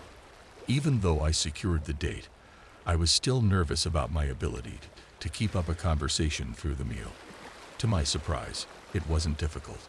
Because I was different, improved by the supplement, I guess I just wasn't as fearful of rejection anymore. I was stunned to discover Stacy had been secretly planning to ask me out too. Over the last week, since I started my new skin regimen, I said, choking on the last few words because I was never very good at lying. I didn't want to scare Stacy off by volunteering the information that I had recently purged my bank accounts to pay for Zydgentra. She giggled, a cute and tiny laugh that made my heart swell with affection. No, nothing to do with whatever new moisturizer you invested in, and a lot longer than just this week. For at least a year, I think. I always found you handsome, and you were always polite to me and everyone else in the office. A good sign of character. You were just quiet and reserved. I couldn't tell if you'd say yes if I asked, so I never did. A bit childish and cowardly, I know, but sometimes I just feel small and out of place in the world, if that makes any sense, remarked Stacy, eyes diverting from mine while she made this confession. Her words felt familiar, or maybe not her words. It was the way she put the words together. The underlying self-deprecation, She had some venomous monologue playing on a loop in her head, just like I did. Broke my heart at first, and I wasn't sure how to respond. But I noticed at that moment that I felt a little less lonely for the first time in my adult life. I smiled, met her eyes, and came up with the most ornate, reverent statement I could to comfort her and let her know I understood. "You're an absolute vision, Stacy. Like, you're radiant. I'm sorry it's hard for you to see it sometimes, but I really get that pain." Her expression changed, now warm and relaxed, and I could tell I actually managed to console her. I got lost in that moment then, in the beautiful comfort of it. Even as I type it up, I find myself getting lost in the memory of it. But something hoiked me out of the moment then, and it's the same thing that's pulling me out of its memory now. Terrible, skittering things on the outskirts of my vision. In the restaurant, I was experiencing worsening floaters in my periphery, but I was too transfixed on Stacy to notice something was off, that maybe they weren't just floaters. As our dessert arrived, I felt something vibrating in the sole of my dress shoe. It really gave me a start, and I reflexively stomped my right foot onto the floor, surprising Stacy in turn. I took off my shoe to examine its contents, only to find the crushed body of a silverfish. Its grayish carapace was split into 3 asymmetric pieces from the force of my stomp. Each piece was still wriggling a little bit, and I felt nausea rise in my stomach. It was bigger than any silverfish I'd ever seen before, too. In my experience, they never grew larger than an inch. This silverfish was easily 5 inches long, if not more. I could count at least 20 other equally large silverfish crawling around in a wobbly circle, with me as the center. Before I killed the insect in my shoe, the other dinner goers had noticed the bugs and were flagging down restaurant staff to complain. At first, I was with them. What kind of restaurant serves food with this type of infestation? It took the tickling, wriggling feeling of something crawling up my left pant leg to cause me to reevaluate the situation. Wildly, I made a circle with my thumb and index finger and tightened it around my knee, pushing down the length of my calf in an attempt to expel what I knew were more silverfish before they found their way higher into my pants. When my palm first connected with my knee, I felt a sickening crunch under the tip of my index finger. The maneuver pushed out 3 silverfish, one headless from being caught in the crossfire of my hand meeting my knee. When I looked up, the restaurant was in a state of pandemonium. At that point, there were definitely over 20, maybe 100 or 200, silverfish radiating in a circle around me. It finally registered. Whatever was happening, I was the cause, and I hadn't been experiencing floaters before. I was seeing silverfish skittering around in my peripheral vision. I shot up from my chair, frightening Stacy again, accompanied by the sensation of another crunch in the shoe I hadn't yet taken off. I said something to my date, couldn't tell you what, and I excused myself from the table while moving towards the door. Outside in the parking lot, I began sprinting to my car with only one shoe on. But then I remembered I had driven Stacy here. I briefly turned around to get her, but I could see gleaming silver little bullets racing to catch up to me on the asphalt, lit up by the sparkle of parking lot lights. I U-turned and sprinted even faster to my car, got in, and just started driving. After 15 minutes, I pulled over and urgently emailed Delphi Pharmaceuticals from my phone. I wanted to know how to reverse the effects of Zygentria Ultimate. Not long after I parked, I saw silverfish on the front windshield, leaking into the car through whatever cracks they could find. I floored it, but it was in a park, so I went nowhere. For the 3rd time that night, I again felt the snap of their brittle bodies against my foot, having just crushed another 2 silverfish. A moment later, I felt one making its way up my left earlobe. I whipped my head to the right so hard that my neck would later be painfully sore, but the force launched a silverfish off my ear to somewhere in the back of my sedan. Putting the car in drive, I exploded down the country road I had parked on. I kept driving, killing silverfish as I went, till I heard an inbox notification come from my iPhone, which was about 2 hours after I had sent the email. "Hello, Zach. I am sorry to hear you are disappointed with our product. Unfortunately, there is no reversal agent for Zygentria Ultimate. I thought I made this very clear in our introductory email, And you did sign a release saying you understood the risk-benefit profile of the medication. To re-explain, Zejintra Ultimate utilizes CRISPR technology to give the human body the ability to produce pheromones from Lepisma saccharium, the most common species of silverfish in America. Laboratory studies have shown that these pheromones can help with male sexual dysfunction and certain skin conditions due to an anti-inflammatory effect. As you must know, pheromones are designed to attract members of the opposite sex of the species producing them. It is basically a big sign around an animal's neck saying, "I am ready to mate." Therefore, we recommend relocation to northern Canada or Antarctica in conjunction with Zejintra Ultimate. These are some of the few areas in the world that Lepisma saccharium does not naturally inhabit. The medication is not reversible, however, because CRISPR is gene editing technology. The reason your body learns to create the foreign hormones is because Zejintra Ultimate inserts the pheromone-producing silverfish DNA into your genetic code. How else would one pill cause an effect lasting a year or more? Additionally, the armpit pain you are experiencing is most likely the rapid growth of modified glandular tissue responsible for producing the silverfish pheromones. I still recommend considering physical relocation. I hear the Yukon is wonderful this time of year. The alternate solution would be to invest in Zejintra Plus, which can help mitigate some of the silverfish attracting side effects of Zejintra Ultimate. We recognize that this is an emergency situation, and Defloy Pharmaceuticals is always willing to help where we can. We have shipped a 48-hour trial supply of Zejintra Plus to your home for free. Please consider your options and get back to us.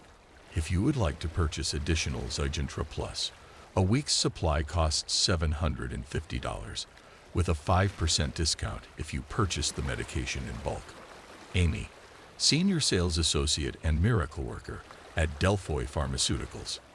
When I received this email, I had a grand total of $3,500 to my name. Desperation hit me like an avalanche. A little under $4,000 was nowhere near the funds I would need to move from Miami to northern Canada. Moving would also force me to quit my job, and I didn't want to leave Stacy behind. Retrospectively, I should have just used that money to move myself and my shitty car as far north as it would take me. When Zejintra Plus arrived 5 days later, I was beyond sleep deprived. I had called out of work that week, as I certainly couldn't come in and work on code as the fucking Pied Piper of Silverfish. I spent that time driving around, stopping only when I felt myself drifting into sleep at the wheel. Pulled over to wherever I could and closed my eyes. But before long, the sensation of silverfish crawling into my mouth or between my armpits would wake me up with a start, like I had jabbed myself with an adrenaline shot, at which point I would resume driving. No amount of insect repellent spray or mouse traps seemed to prevent the legion from getting to me. I hastily unpackaged the box containing the Pro Bono Zejintra Plus. The instructions on the supplement were, take 4 pills by mouth every 2 hours. Every 2 fucking hours. It did work at keeping the bugs away, but only if I religiously took the medication as instructed, which only served to minimally improve my sleep deprivation. I needed to return to work, but that ended up being a mistake too.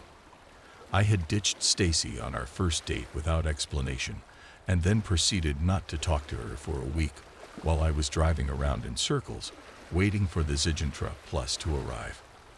When she saw me again at work, I had dark circles around my bloodshot eyes the size of trash bags, and I nervously scanned my surroundings for silverfish. She said hello to me, and I don't think I said hello back. Instead, I opted to launch into a minute-by-minute retelling of my last week. What I told her was an incoherent mess. Stacy nodded along politely to my tale, but I could see fear and concern rising in her eyes. Eventually, I gave her mercy, excused myself in the middle of a sentence, and pitifully returned to my desk. I dragged my body through about half of a workday before the side effects of Zejintra Plus started. Out of nowhere, I felt my mouth fill uncomfortably with saliva. When I tried to sip my morning coffee, dribble would involuntarily spill out of my mouth, down my chin, and onto my shirt collar. Before long, I had a half crescent of soaked fabric around my neck, despite my efforts to keep my mouth closed. Next, my eyes began watering uncontrollably, making it look like I was quietly sobbing all morning.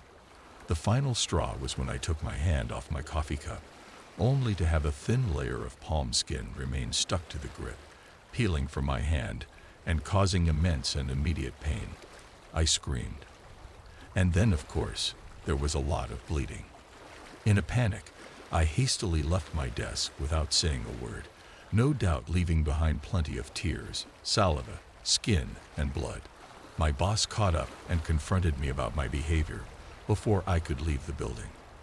I tried to say something, but saliva just erupted from my mouth instead. I probably looked ragged. I didn't come back to work the next day or the following day.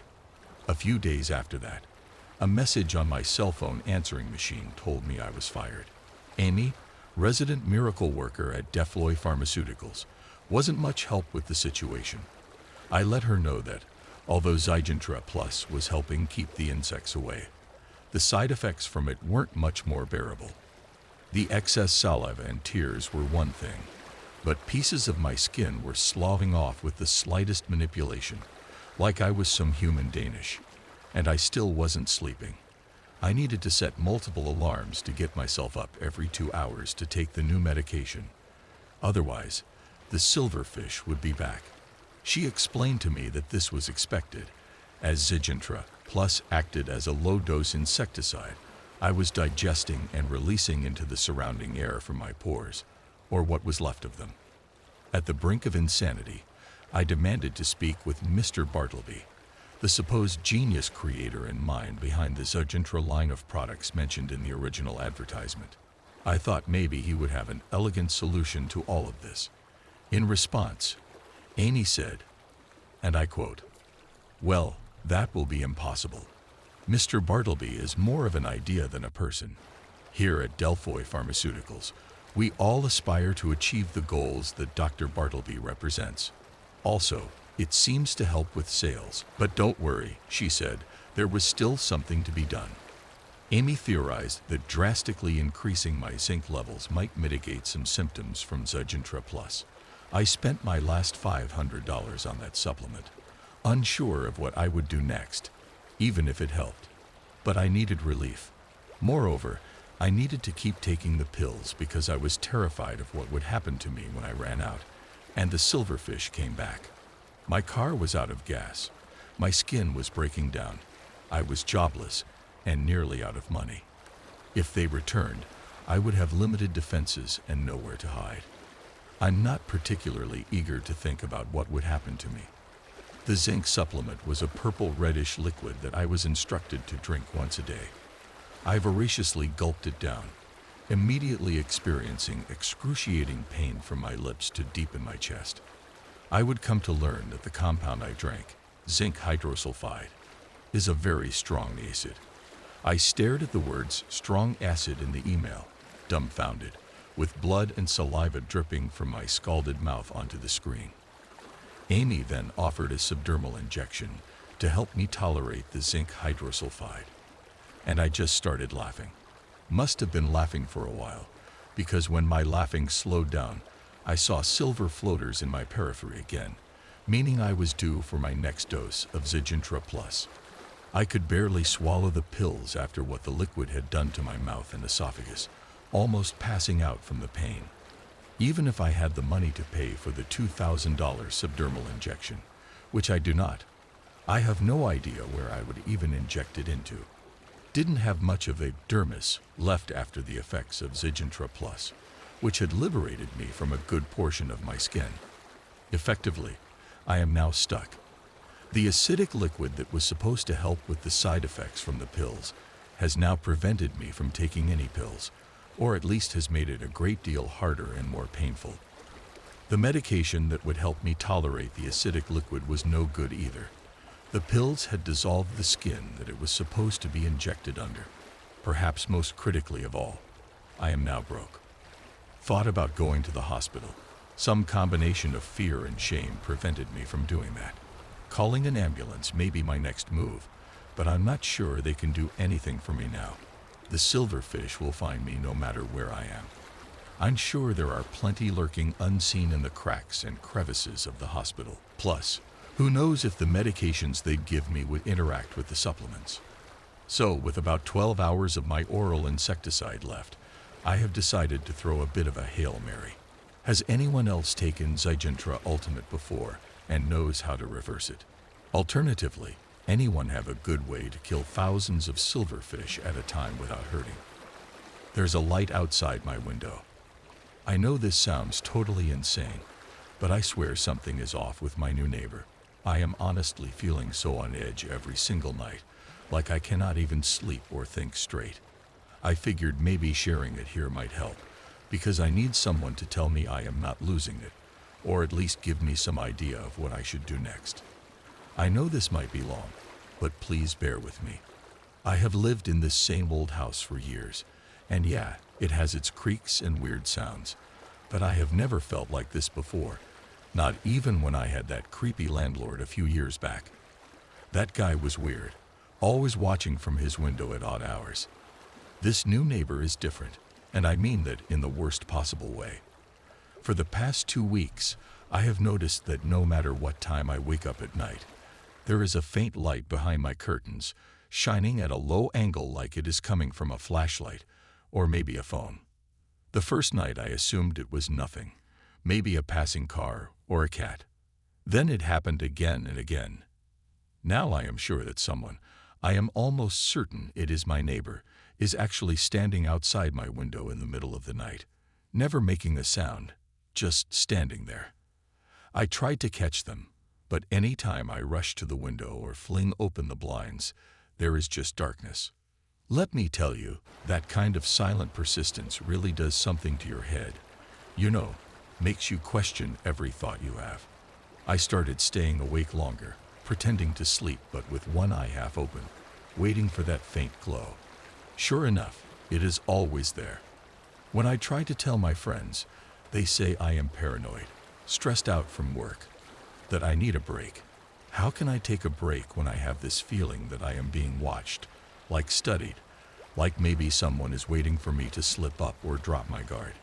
It is not just the light either. During the day, I have caught him staring at me from behind his curtains next door, just standing still. He never waves, never looks away like a normal person would when caught. Just stares like I am some sort of animal he is analyzing. If that does not scream messed up, I do not know what does. I would call the cops, but what would I say? That I think my neighbor watches me at night because I see a weird light outside my window, that during the day he stares at me through his curtains. I have no proof. I worry that if I confront him it might escalate, like maybe he has been trying to work up the nerve to do something worse. I am just here waiting, feeling the clock tick in my skull. It has gotten to the point that when the sun goes down I start shaking a little, and I lie in bed watching the walls, the door, the window, imagining that faint glow coming closer, maybe pressing against the glass. Maybe one night I will wake, and he will be inside, standing in the corner of my bedroom, silent and still. I do not want to live like this, but I am too scared to do anything. Too scared to even tell my family. They would just say I am too old to be afraid of the dark, that I am letting my imagination go wild. Maybe I am. Maybe it is all in my head. But I can feel it. I can feel those eyes on me. I wonder how long he will wait before making a move. How long until something finally gives, because I cannot see a way out. I cannot rest. I cannot bring myself to just pull the trigger and call the cops. I am stuck in a messed up state right now, waiting every night for that light to appear. It always does. I have no clue how the hell this will ever end.